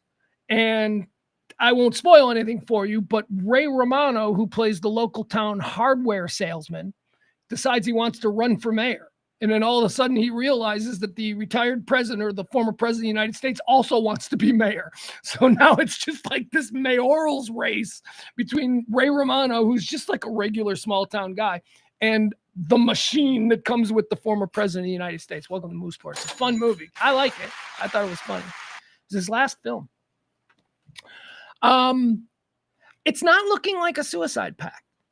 It's not. Here's why I say it's not looking like a suicide pact, because one of the more recent little pieces of news that I got here just before I signed on is that the police have said, here's what the police have said: no foul play suspected. No foul play suspected. Okay. How do 3 people die of natural causes in a house? Well, the gas company's involved. And I think that is a huge bit of information that was released about an hour and a half ago. The gas company, the police, with all that they know about what's happening there, decided they need to bring the gas company in. I think it's a gas leak. I think it's another one of these situations. I think that this is as tragic. It's even worse than we thought. Because these are two people that didn't want to die. This is a dog that didn't want to die, right? So like the darkness in me goes, well, Gene Hackman's 95. He wants to go. She's been with him for 50 years. She doesn't want to, live without him. So they've made this pact. I mean, I get it. It's kind of beautiful. And I don't have a problem with that. I do not have a problem with a 95-year-old man and a 64-year-old woman deciding, you know what? Let's get out of here. That's ultimate liberty. That is ultimate liberty, to be able to decide when I can check off this fucking spinning rock. So I don't have a problem with it. 95-year-old man making that decision, good for you. Probably in pain every moment of everything. He picks his nose and his blood vessel. It's horrible getting old. Crazy things happen. That happened to an old man I knew. He picked his nose and he ruptured a vessel and he almost bled out. It was awful. It's awful. So that's my first thought. I thought suicide, but now they're saying no, a gas leak. And this would be very interesting because Gene Hackman was a house flipper. He was an amateur house construction guy. For the past 30 years, he's been buying houses, fixing them up, and flipping them.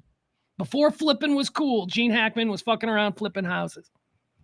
So, maybe he was doing some tinkering. Maybe, I don't know. Maybe something happened with the gas. Maybe something, carbon monoxide. I'll tell you, this is why I sleep with the window open, though.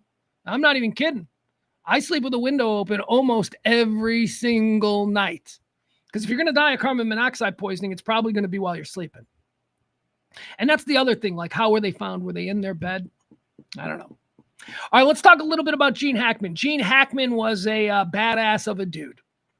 I have a list of them dudes, and Gene Hackman is one of them. Gene Hackman was a standout athlete.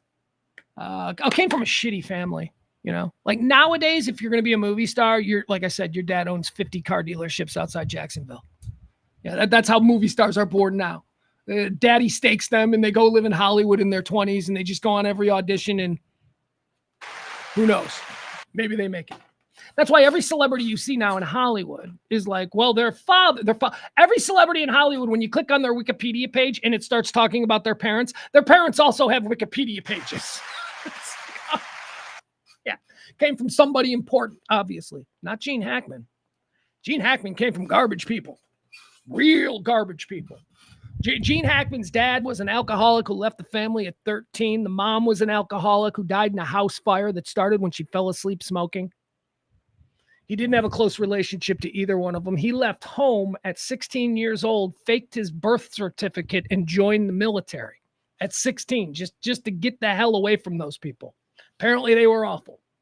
Joined the military, was stationed post-war. Post-war, he wasn't that old. He was in the military in the late 40s in China and Singapore, came back to America, went on the GI Bill, went to the University of Illinois, tried to do something real. He was from Illinois. He's from Danville, Illinois.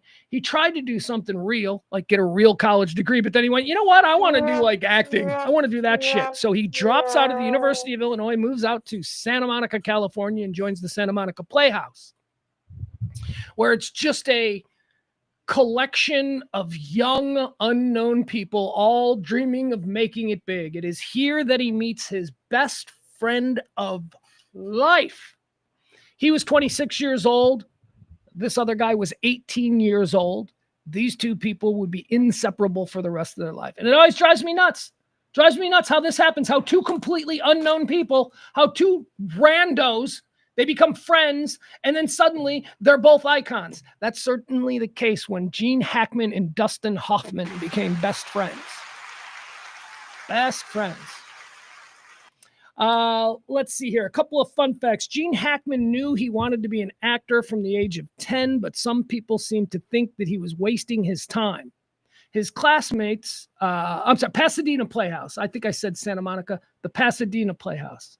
His classmates, this is how jacked up people are.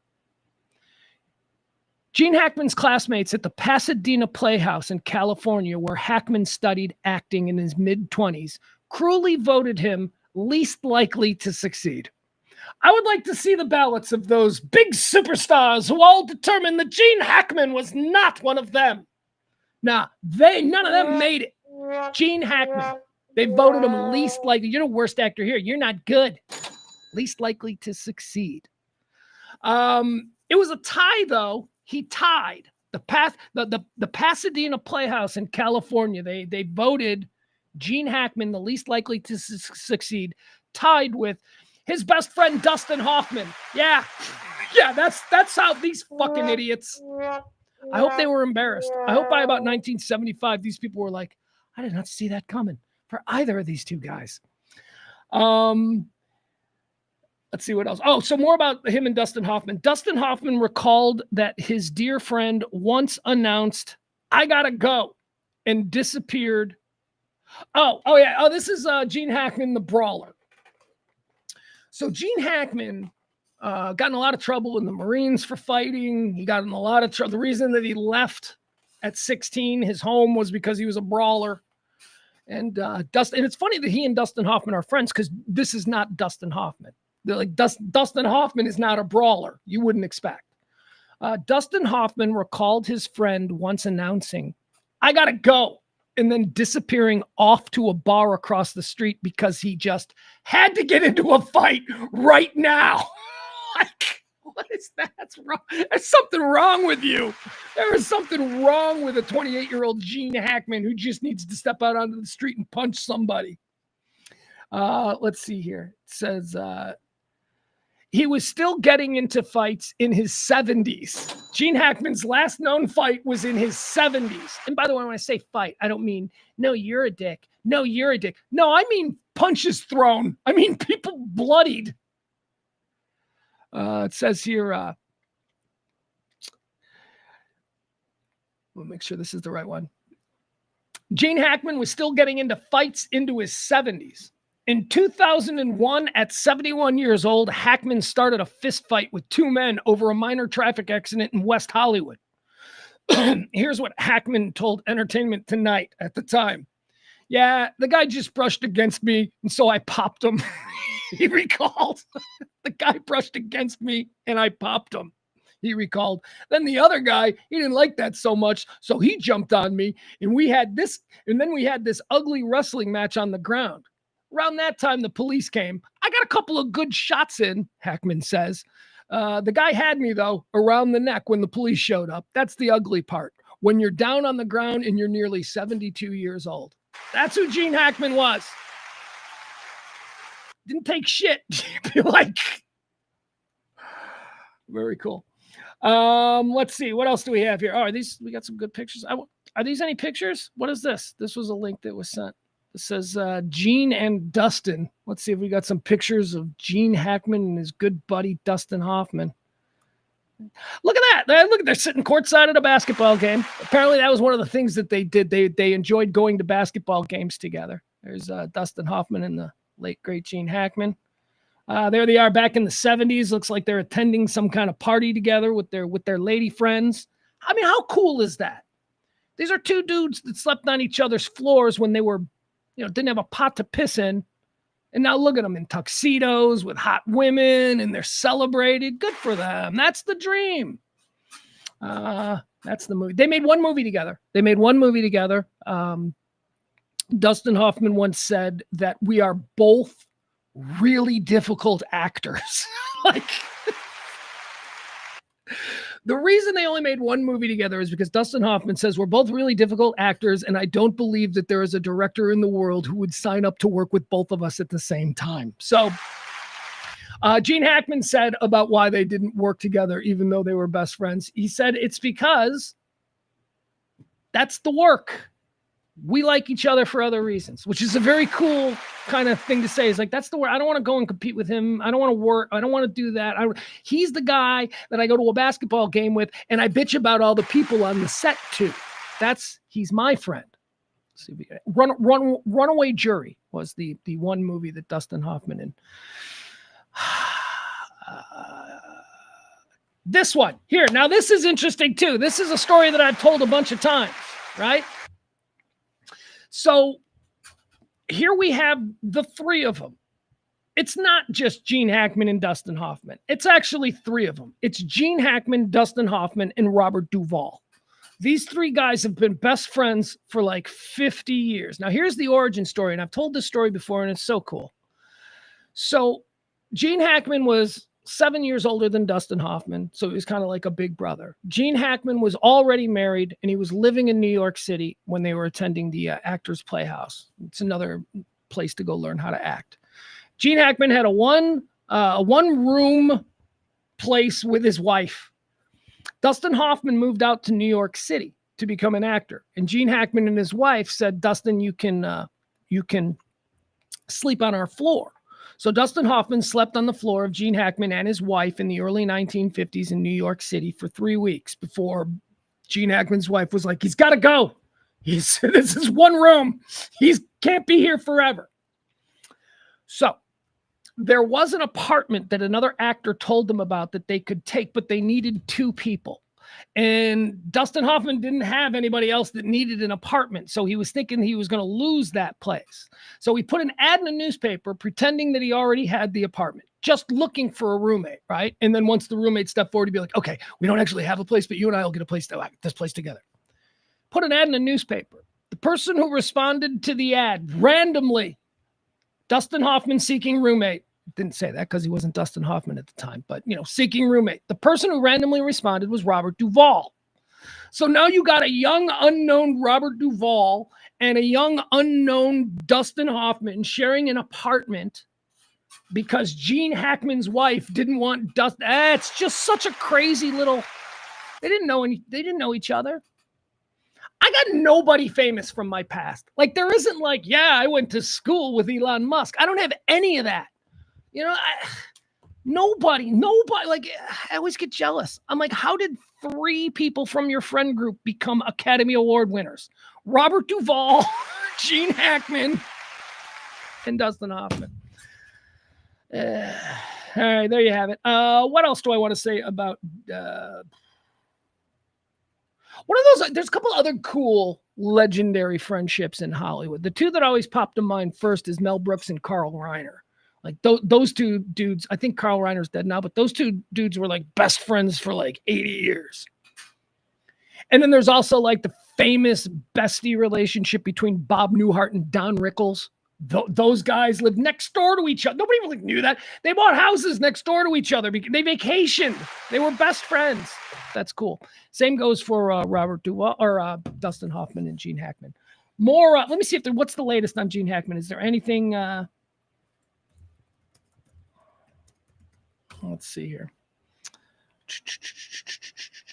Nah, still not seeing any updates on this. The last thing that I heard, Gene Hackman's death called suspicious. Okay, here is the latest. All right, Variety is reporting no obvious gas leak. No obvious gas leak. Earlier today, the big news was that the police had called in the gas company And that made me immediately think that the police are there. They're looking at this situation and the police are going, this might be a gas leak. So if the police are thinking this might be a gas leak, that sort of informs us as to how to look at this, how to frame it in our mind. Apparently it's not a gas leak. And now the police are calling it suspicious. They said no foul play. Here's the latest from Variety. Investigators believe the deaths of actor Gene Hackman and his wife Betsy Arakawa are suspicious, according to a search warrant affidavit. Hackman, 95, and Arakawa, 63, were found dead in their home in Santa Fe, New Mexico on Wednesday afternoon. The cause of their deaths has not been determined, though the Santa Fe County Sheriff's Office said early Thursday that foul play is, quote, not currently suspected. So it's suspicious, but there's an absence of foul play. In an application for a search warrant, Detective Roy Arndt told a judge the circumstances are suspicious enough in nature to require a thorough search and investigation. I don't know what that means. The bodies were found by two maintenance workers. All right, so this is different information than the earlier information that it was a wellness check. Okay. Unless the maintenance workers then called police, because maybe that's it. The bodies were found by two maintenance workers. Arakawa was lying on the bathroom floor. Okay, not in bed. A prescription pill bottle was open on the countertop with pills scattered nearby. Scattered. Okay, drugs. All right, I'm starting. That tells me this is all new. This is all new from this morning. We didn't have this detail this morning when I started putting this together. All right, so they were not found. So a gas leak I would think they were found in bed. Gas leak. She was found on the floor in the bathroom with a pill bottle that was spilled open. Spilled open is interesting, right? Why would that pill bottle be spilled open? Was she having an attack of something? And to try and stave that off, she frantically tried to open the pills and all that. Or did she just take a whole bunch of pills? And I don't know that if you were taking a whole bunch of pills, you would just leave them all scattered. I don't know. That's interesting.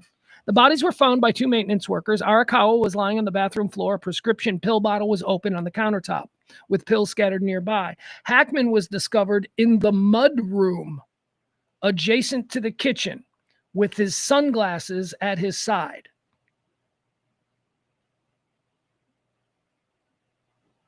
So the mud room is where you know, if you're outside, they're in New Mexico. They're like at the foots of the Rocky Mountains. They've got a lot of rural stuff there. So the mud room is that little room where you take your boots off and your dirty clothes and all that stuff before you come into the house proper.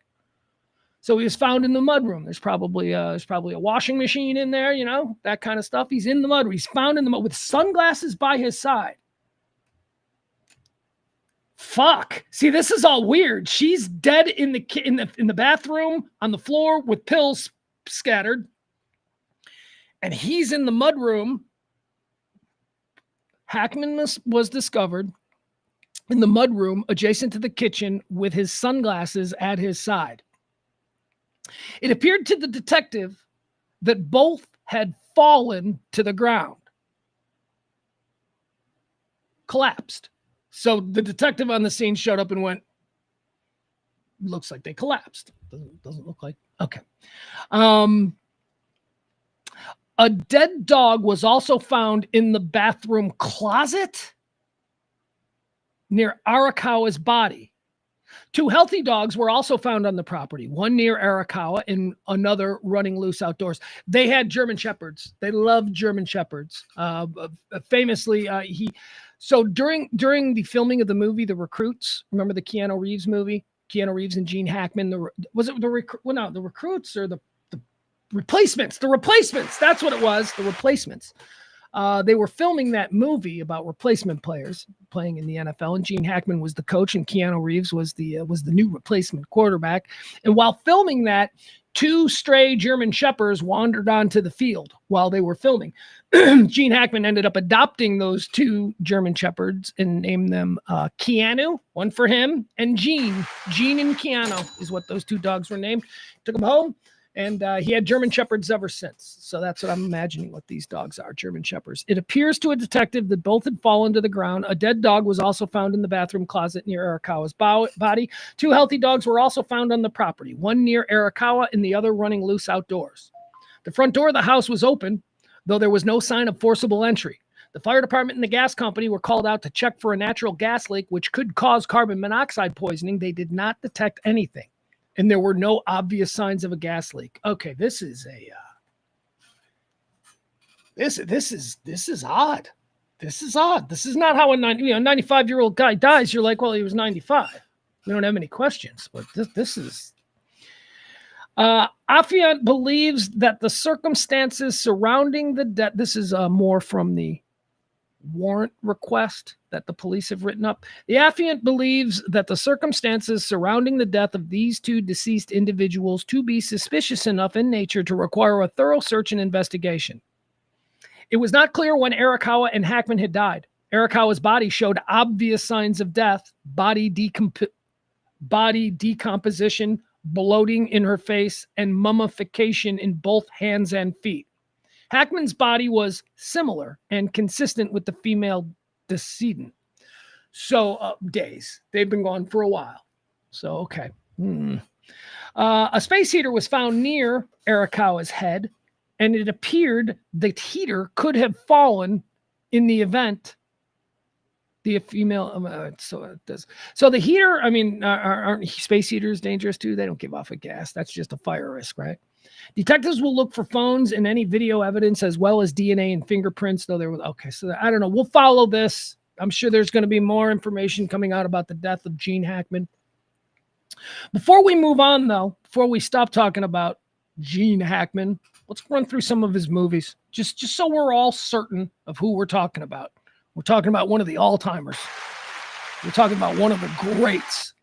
All right, let's go. Where do you want to start? You want to start in the 60s? You want to start in the 70s, the 80s, the 90s?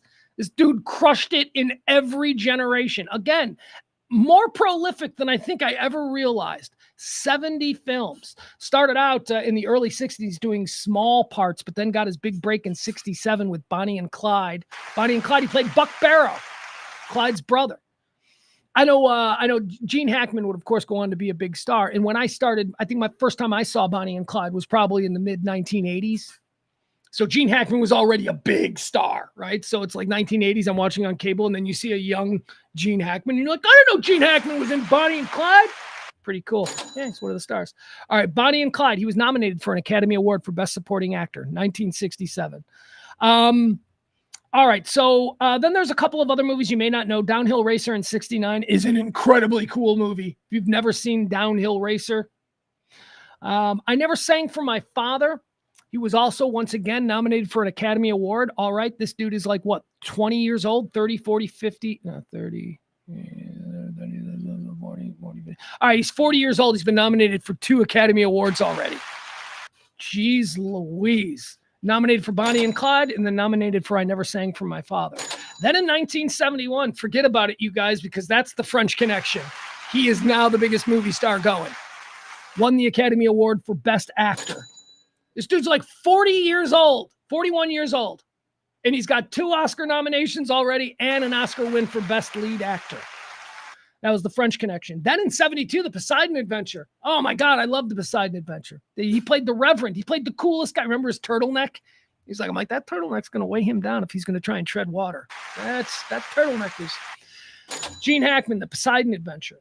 The Conversation, 1974. If you've never seen The Conversation, it is he plays a police officer or an investigator who is listening and eavesdropping. He's listening to these tapes, and he's got wiretaps and all this kind of stuff. Heavy, great film. The Conversation, one of his greats. Some people say his greatest film is The Conversation.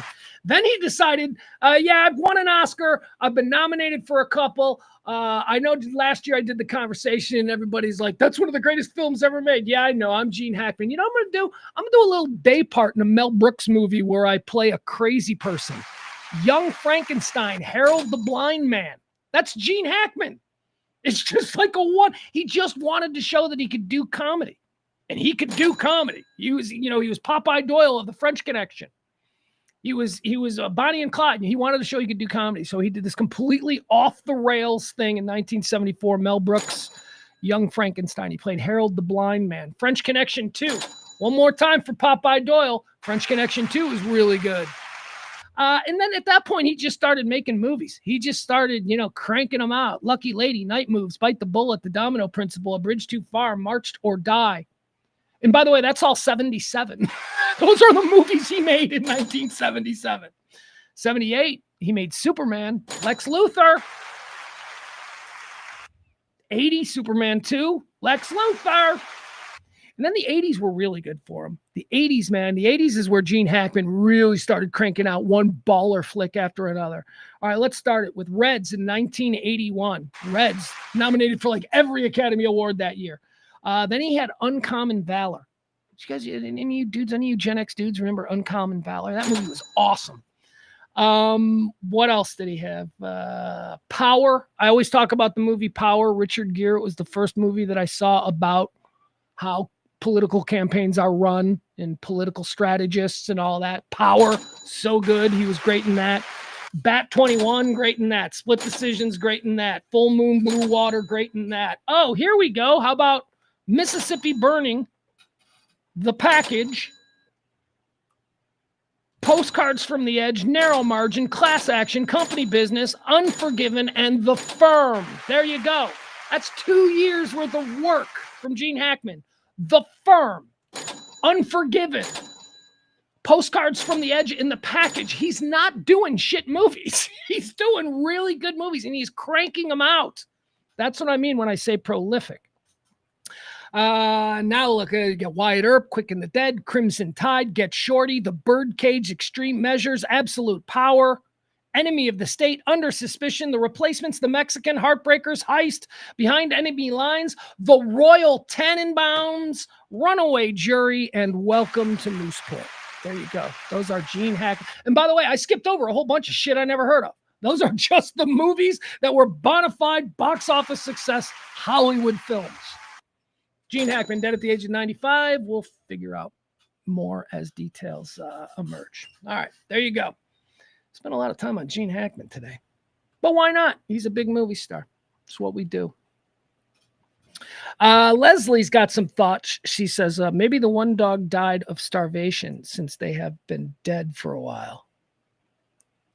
Fuck. Leslie, that's an awful thought, but you could be right. We don't know how long. No. The door was open. Now, here's the thing. They were German Shepherds. All right. Here's what I'm going to say to that. I'm going to say, no, that's not the case. They're German Shepherds. The front door was open. There was another dog just running around. The other dogs are fine. They're German Shepherds. They'll go out and hunt. They'll go out and kill a rabbit if they have to. If they're just outdoors all the time in the foothills of the Rocky Mountains, yeah, they're going to find something. They'll find. But that's sad. That's a sad one. But man, hadn't considered that. Let's see. Mike, what does Mike say? Sorry, my chat room is all out of whack right now. Oh, wow. Got a lot of things here. Mike says, I read that he was found in the mudroom. She was found nearby with a pill bottle and some pills on the floor. Yeah, as we saw that. What does Adam say? Is this about Gene Hackman? Moral of the story has always been true. Tough guys usually can't fight. Most people can't fight. They pick the wrong guy. And two, just in case you're big doesn't mean you're tough. That's very true. That is very true. Just because you're big does not mean that you are tough. So the toughest guy I know, the toughest guy, seriously, right now, like I'm thinking he's like a 60-year-old man right now, but the toughest guy that I know is probably 5'8". And he will fucking kick your ass. He is a badass. He's also a mob guy. He's also he made his money as an outfit soldier. That's pretty much what he was, a street guy. But yeah, and he's tiny. He's tiny, but you don't fuck with him. Gino. Shout out to Gino. If you're listening, no chance you're listening. Guy I haven't seen in 30 years. All right, let's go. What else do we have? What's happening after the Dustin Hoffman thing? There's a story, Blue Origin. This damn story. Oh my God, here we go. So I like my space stuff. Born on July 20th and all that. Big day in space. You can look it up. Born on July 20th. So I'm a space nerd. I like the billionaires getting into the space game because I think that that's something they could blow all their stupid money on that'll actually benefit all of us collectively down the road. So that's good. I like that. I'd rather have them spend $1 billion on a rocket than a beach house. That beach house doesn't help me. That rocket, that might do a whole lot of stuff. Who knows? So Blue Origin is Bezos's entry into the whole billionaire space race thing. Of course, Elon Musk has X, the Virgin, Richard Branson, he's got his Virgin Aerospace or whatever that is. So Blue Origin has announced that they are going to be launching again. When are they launching? I'm not sure when they're launching, but wait till you hear who they're launching. God. We're not good at this stuff, right? We're not good at this stuff. We're not good. We're not good. I'm sorry. I know that we see Star Wars and Star Trek and we think, no, we're good at space. We aren't good at space. Okay. Elon's supposed to have a rocket that was going to go off tomorrow, right? Didn't they cancel it yesterday? They're like, nah, we're going to push it to Monday. We're not good at it. We get if there was an emergency, we got to get a rocket up right now. Let's go, everybody. Let's launch to space. We could never do that. The way we could jump in an airplane and just be in the air in a matter of minutes. We can't do that with space. We don't know what we're doing. We fucking suck at it. Which is why it's interesting that Bezos, I don't know. Well, let's piece this together. So Jeff Bezos has announced the crew of the next Blue Origin mission. Are you ready? The crew? It's an all-female. Bezos is sending all chicks up in Blue Origin. All right. And they're celebrities. All right, so here's who's going to space next. We had Shatner go to space. We had Strahan go to space. Somebody else go to space too. I don't remember. But anyway, so here's who the next Blue Origin mission is going to have on board. Pop star Katy Perry, Oprah's best friend Gayle King, and Jeff Bezos' wife, Lauren Sanchez, will be commanding. Lauren Sanchez is, all right, I rolled my eyes when I heard this. It'll be Commander Lauren Sanchez. Lauren Sanchez married Jeff Bezos. She's married to a billionaire who owns the rocket company. Lauren Sanchez was a Entertainment Tonight girl. That was her thing. I'm Lauren Sanchez on the red carpet. That's who she was. And now she's commanding a fucking space mission because she's hot and, she's got a billionaire dork as a husband who she probably totally controls with her hotness. She's commanding a space mission. Now, at first, like I said, I rolled my eyes on that. And I was like, what is this bullshit? Turns out Lauren Sanchez got some cred. Turns out that Lauren Sanchez is not, she doesn't have cred to go to space. But Lauren Sanchez's father was an aviation engineer who owned an aviation company. Yeah, she came from money. Very rich too. I know she's married to Bezos now, but she came from money. Her dad was rich. Her dad owned an aviation company. And she's a pilot. She's been a pilot for years. And, so it's not like crazy. It's not like Katy Perry. Like if they made Katy Perry the commander, still, she's been flying for a while and her dad owned an aviation company. That doesn't mean she's ready to fly and command a mission to space, but whatever. Katy Perry, Gayle King, and Lauren Sanchez to fly into space on Jeff Bezos' next Blue Origin mission. Blue Origin Aerospace Company is sending an all-woman crew into space on its next flight, including singer Katy Perry, CBS Mornings co-host Gayle King, and Lauren Sanchez, who is Bezos' fiance. If they were like, what's the state of their marriage? I don't mean the public state. I'm sure they walk red carpets together and all that. What's like the state of their marriage? Like, does he like her anymore? Have they gotten to the point where like they've got this 50,000 square foot house and they never see each other for an end? What's that? Hold on. Sorry, I gotta. Ugh.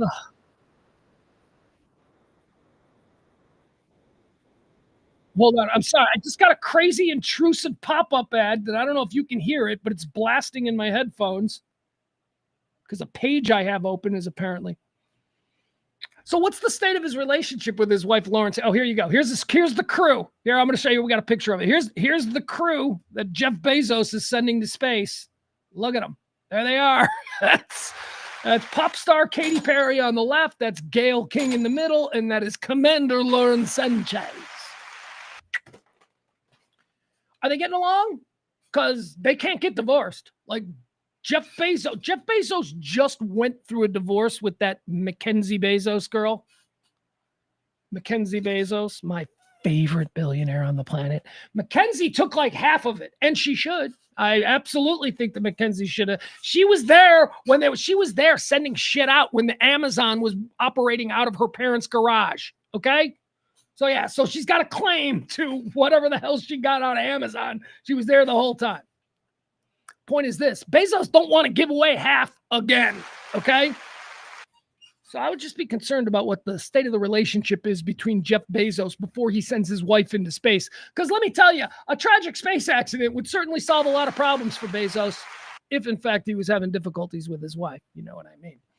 All right, that's stupid. The world is stupid. We're an idiocracy. We're going to send Katy Perry. She's going to be the next American to walk on the moon is going to be fucking Katy Perry.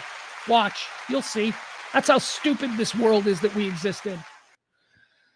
Okay, what else do we have here? What do we want to talk about? Let me see anything else good. Nah, that's dark. That's a dark story. It hasn't happened yet, and I haven't been prepped up on it, but we're all sitting around waiting on the Epstein list. We ain't ever going to see it. I don't, at this point, it's whatever it is.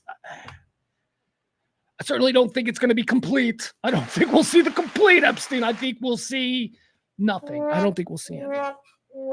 It's like almost a week ago at this point, Friday of last week, the new AG, right? Pam Biondi. She was like, I've got the Epstein list on my desk, and after I review it, I'll immediately release it. Yeah, fuck you, you liar. You ain't releasing nothing. I want to know about UFOs. I want to know about the Epstein list. I want to know about JFK. I want to know all of that stuff. I want to know about Bigfoot. What's going on with Bigfoot? Is he real? Do we have one? Can I see him? Is he nice? There's a lot of questions. Trump promised he's going to answer all these questions. But here's the difficult thing with me and Trump, because I don't trust him. It's not about politics. He's a douchebag. He's always been a douchebag. I thought he was a douchebag jerk off since like 1980 or whatever the first time was that I saw him, and I went, oh my God, that guy. So I just never have liked him. He's a fool to me, always been. So, and I just can't trust that, whatever is released by his administration is going to be. Anyway, we're waiting. Let's see what happens. The Epstein list coming. Maybe, probably not.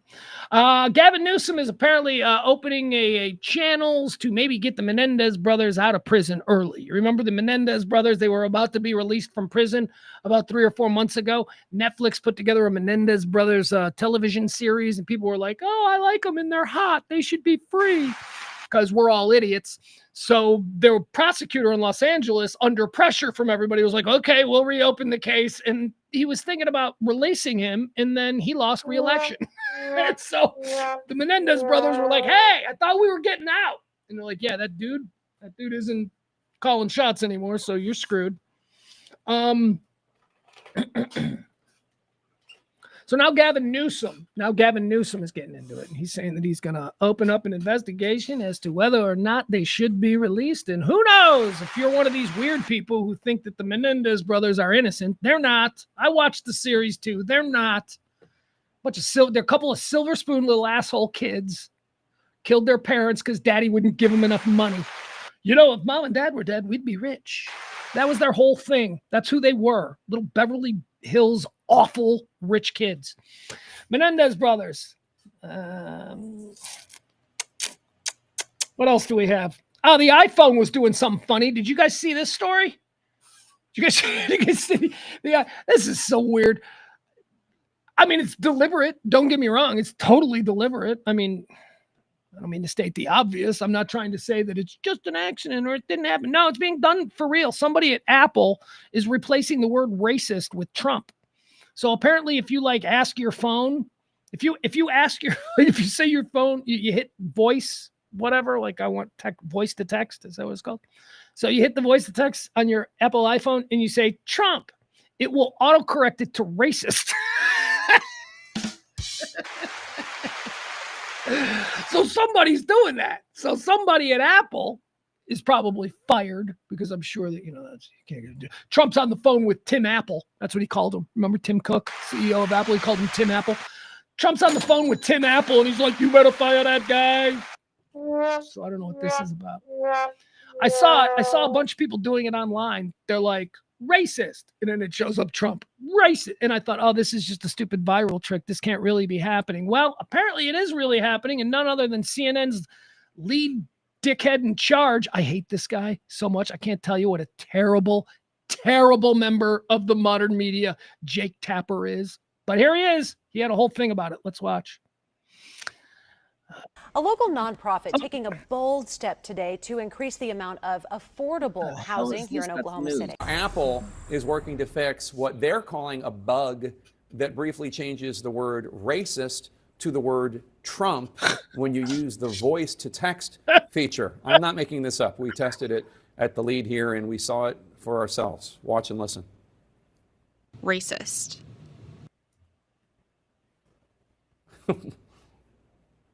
What?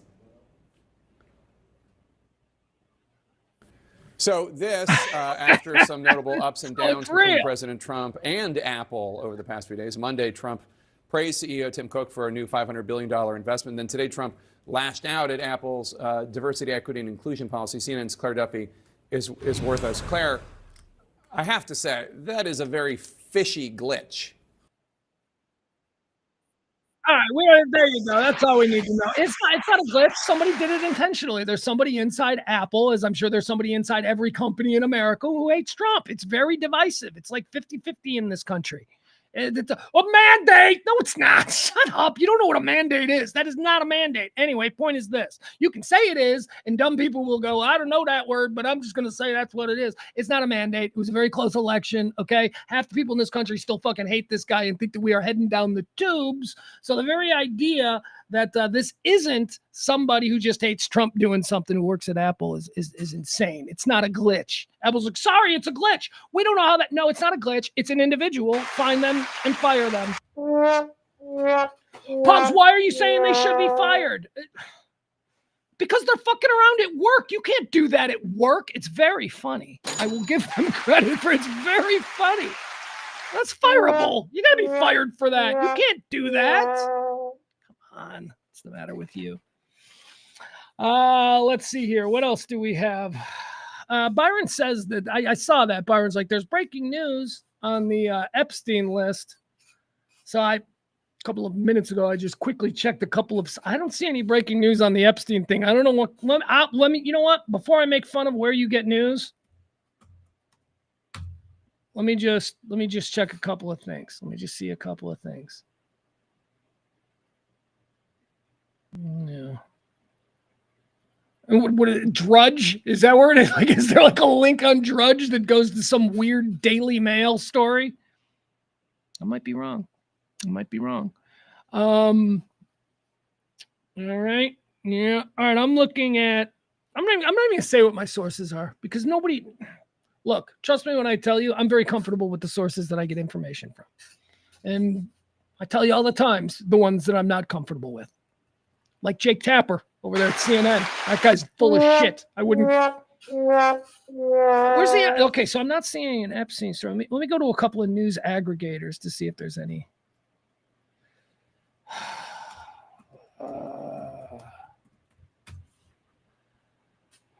All right, so an hour ago, let's see here, 3 hours ago. So is that what the news is? Have they set a timeline? Where they say they're going to list? All right. Or has it been released? Let's hope it's released. Byron. I'm seeing real news sites that I think are safe as much as I can, saying that yeah, there is some news. So thank you, Byron. Byron, breaking news here on the Midday Show. It says here additional information relating to this is just from the last 45 minutes ago. Additional information relating to the Jeffrey Epstein, blah, blah, blah, is expected to be released Thursday. That's today. After U.S. Attorney General Pam Biondi said she hopes to release flight logs and lots of names. That's not new. That was earlier today. Epstein, we don't care. Bondi has been urged by Republican lawmakers to disclose information about Epstein, the late financier and convicted sex offender who mingled with some of the world's most influential figures. During his campaign, Trump said that he was open to releasing the client list. This is all stuff we know. All right.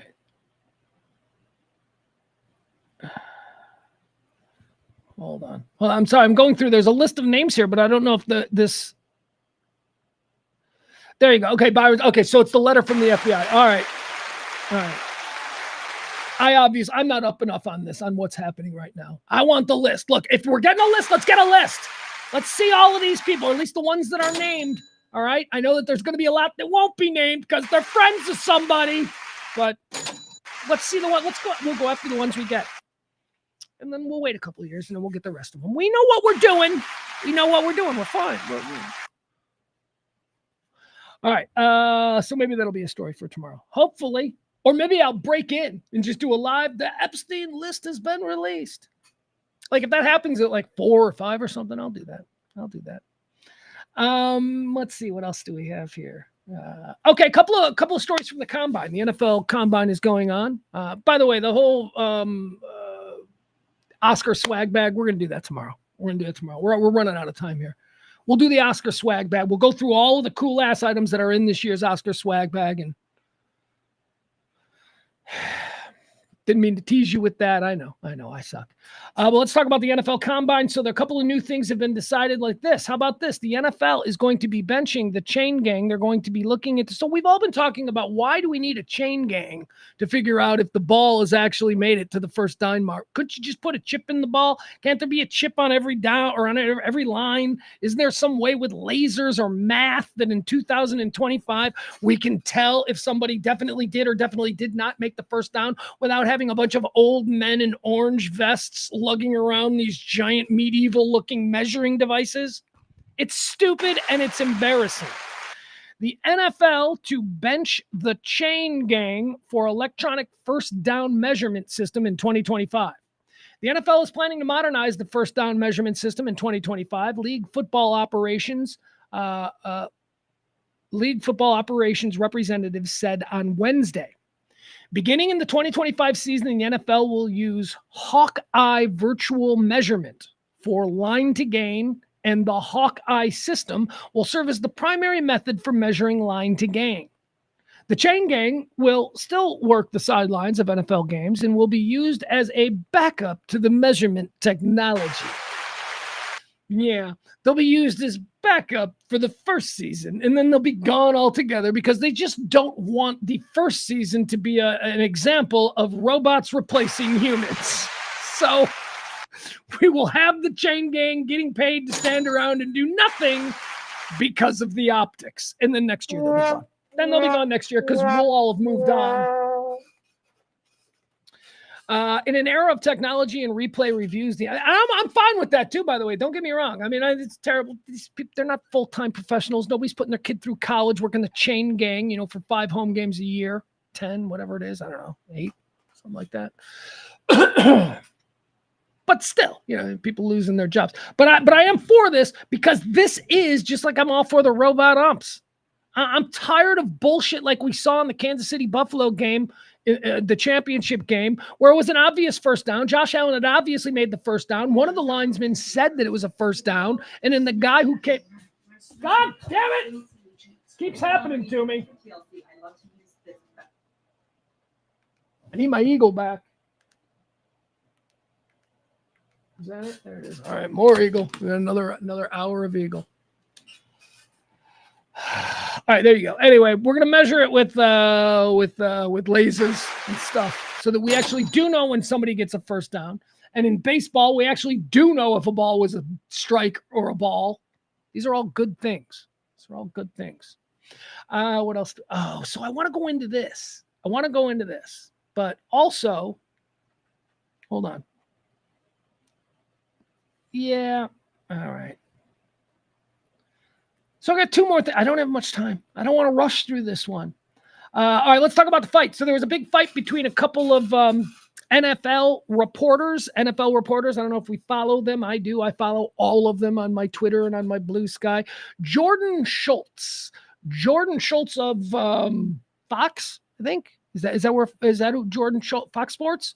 Jordan Schultz might be the NFL reporter or the main NFL tweeter, source guy, if you will, scoop guy, if you will, for Fox. Of course, I think Adam Schefter is probably the biggest name.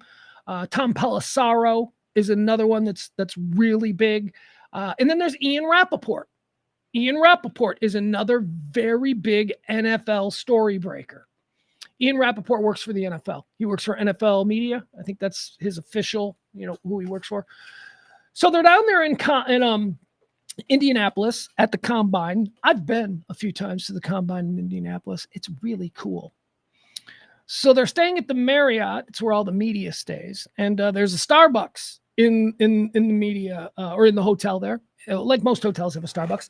And apparently Ian Rappaport, NFL scoop master Ian Rappaport, was having a cup of coffee in the Starbucks and talking to a player agent.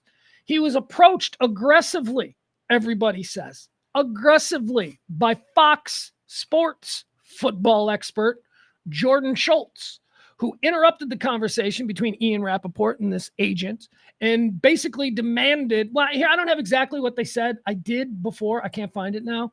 But it was a disagreement over, are you ready? Here it is. On Monday night, Jordan Schultz tweeted that Tom Brady and Los Angeles Rams quarterback Matthew Stafford had a secret meeting in Montana.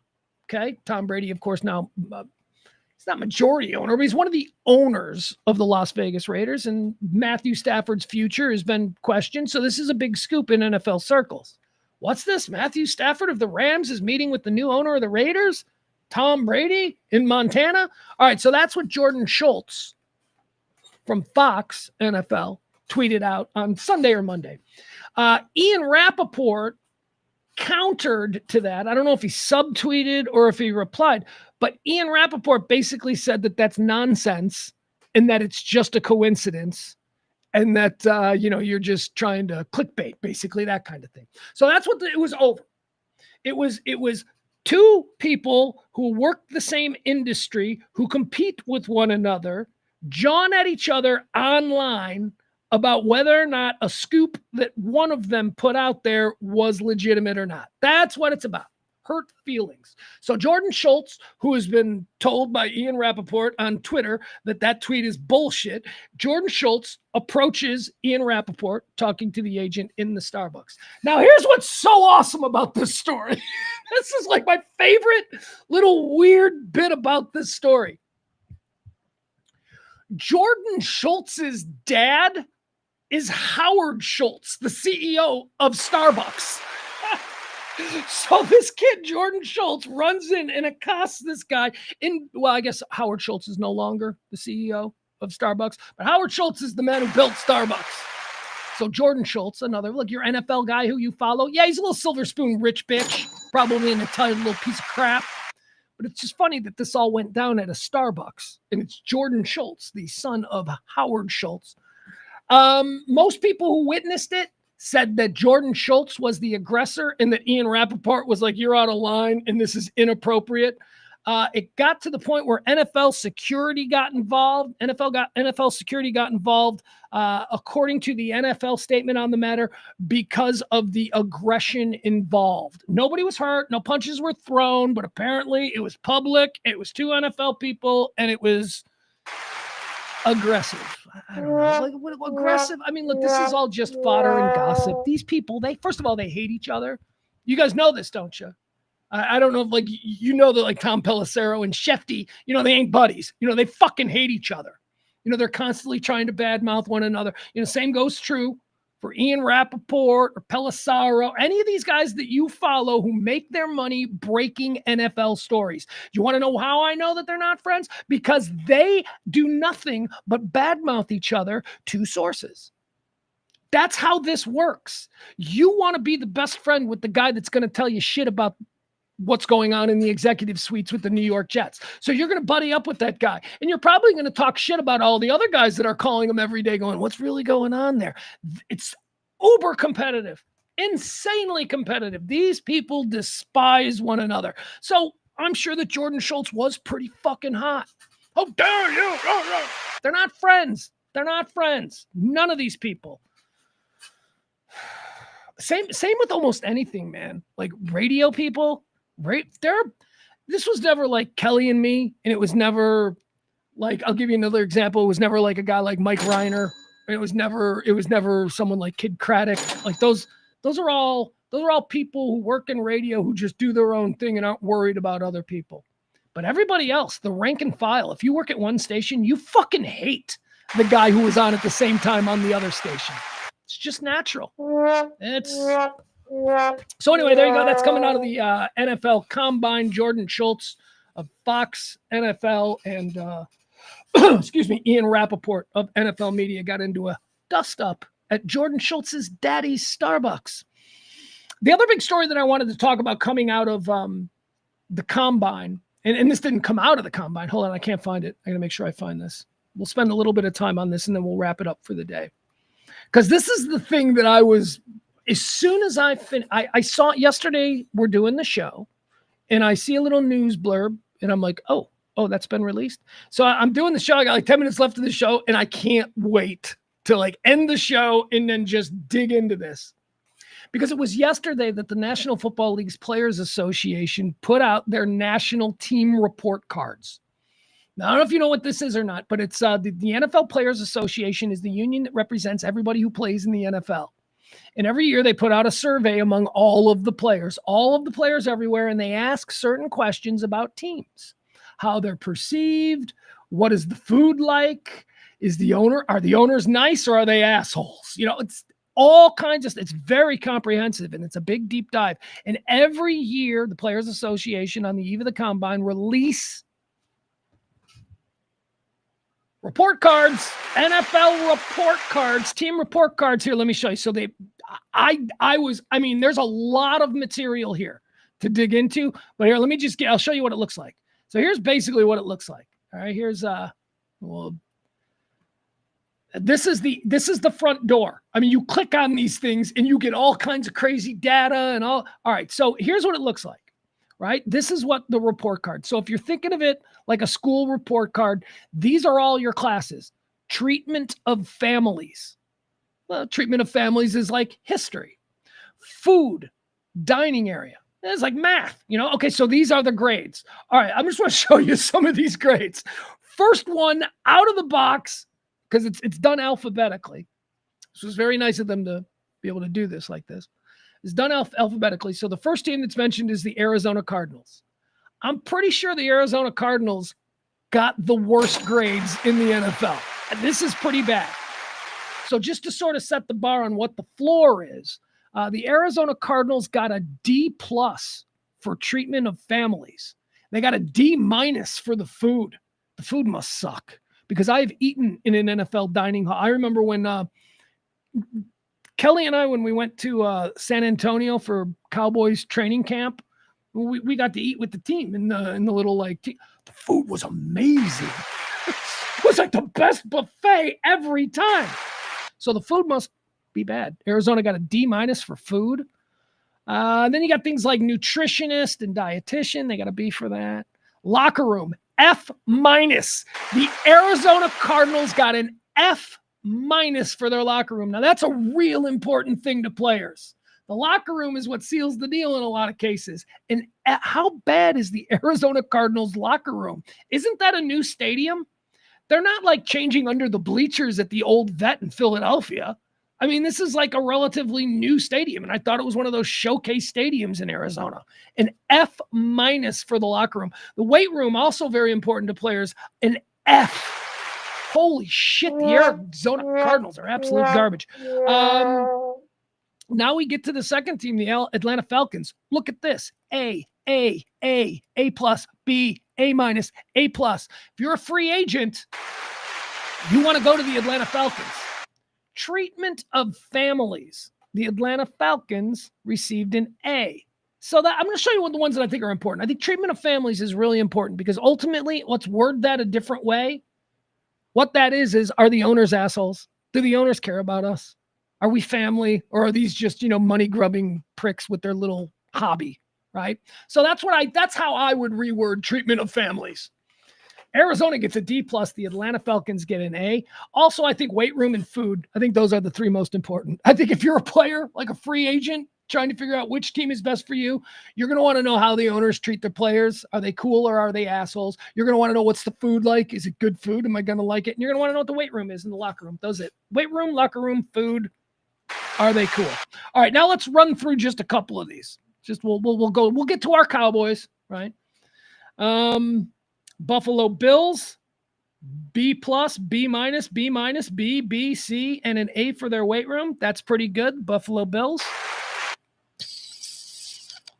Panthers. All right. I'm looking for some ones that were Cincinnati Bengals get an F- for treatment of families. That's the legendary Paul Allen family. Paul Brown. That's Paul Brown's family. The Cleveland Browns. The team was named after Paul Brown, their dad. Paul Brown got kicked out of Cleveland after they named the team after him. Awkward. And it went down to Cincinnati and created the Bengals. This is Paul Brown's family receiving an F- for how they treat players. Wow. Food gets an F. Cincinnati, this shit ain't good. Cincinnati's locker room gets an A+, and their weight room gets a B. I'm looking for other Fs. Who gets Fs and stuff? Denver Broncos have an F locker room. Dallas Cowboys. Here we go. Let's talk about the Dallas Cowboys. All right, treatment of families. Jerry's a backslapper. Jerry's a good man. Like in the interpersonal, he make you feel like he cares about you and all that. He's not cold. He's not distant. We all saw Landman. We saw what Jerry can be in a one-on-one kind of thing. So there you go. Cowboys get an A for the way they treat their players, for treatment of families. That's good. Be proud of that, Cowboys. Food, B+. Yeah, I concur. Like I just said, man, I had this is 20 years ago, 15 years ago. I ate their spread. It was amazing. Like, are those really lobsters? You just got a whole big giant thing of lobsters? I can take more than one lobster? Oh, yeah. Larry Allen will come in here and just take 5 lobster tails. I'm like, yeah, okay, let's see that. I want to watch Larry the Walrus Allen eat 5 lobster tails. Cowboys got good food. Cowboys locker room is an A. It's good. Their weight room is an A-. All right, there you go. It's good grades for the Cowboys. Our Cowboys get an A, a B+, a B+, an A, a C, and an A-. My kid brings that home. That is kind of what my kid brings home. I'd get rid of a couple of those C's. My kid doesn't get C's. I'm just going to say that. My kid doesn't get C's. Those would be B's, but okay, whatever. That's good. That's good, Cowboys. You guys got good report card. Congratulations. All right, let's go to my Bears. First, let's go to the Packers. Packers B, A-, A-, B, A-, B, A. That's even better than the Cowboys. Fuck you, Packers. Hate you guys. Where's the Bears? Did I skip over them? All right, let's see what my Bears got. Treatment of families. See. Oh, wait a second. So I do know a little bit about these grades.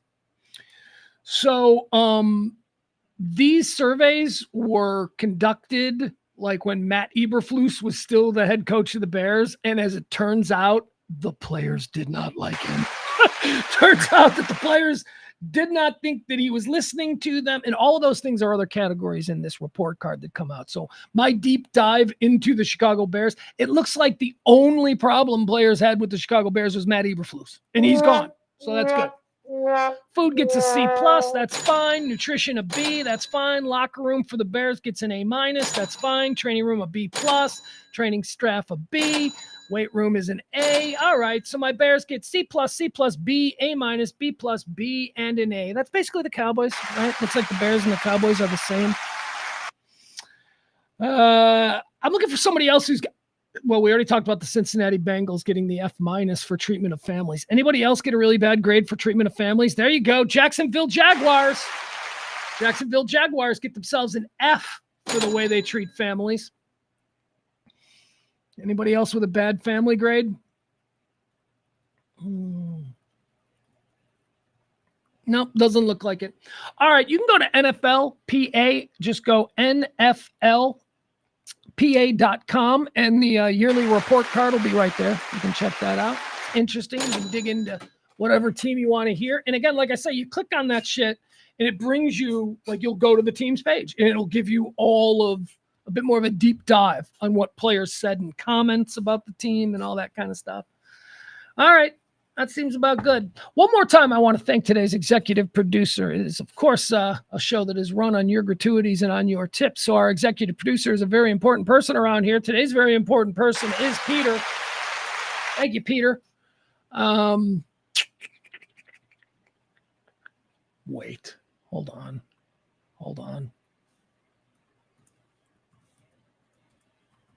Wow. Holy shit. Oh my God. This has got to be because I'm getting old. It's got to be.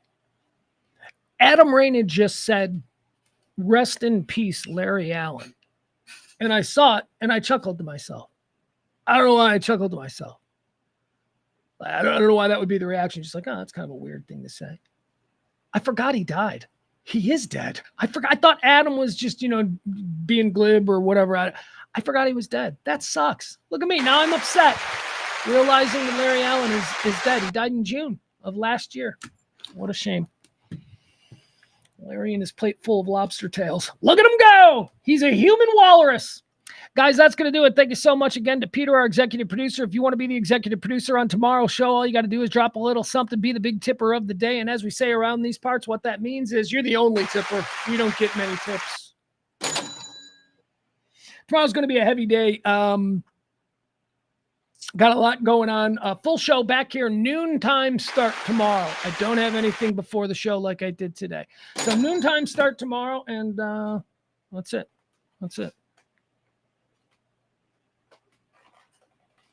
Anything else? I don't think so. Sure, things right. Yeah. All right. Weird way to end the show.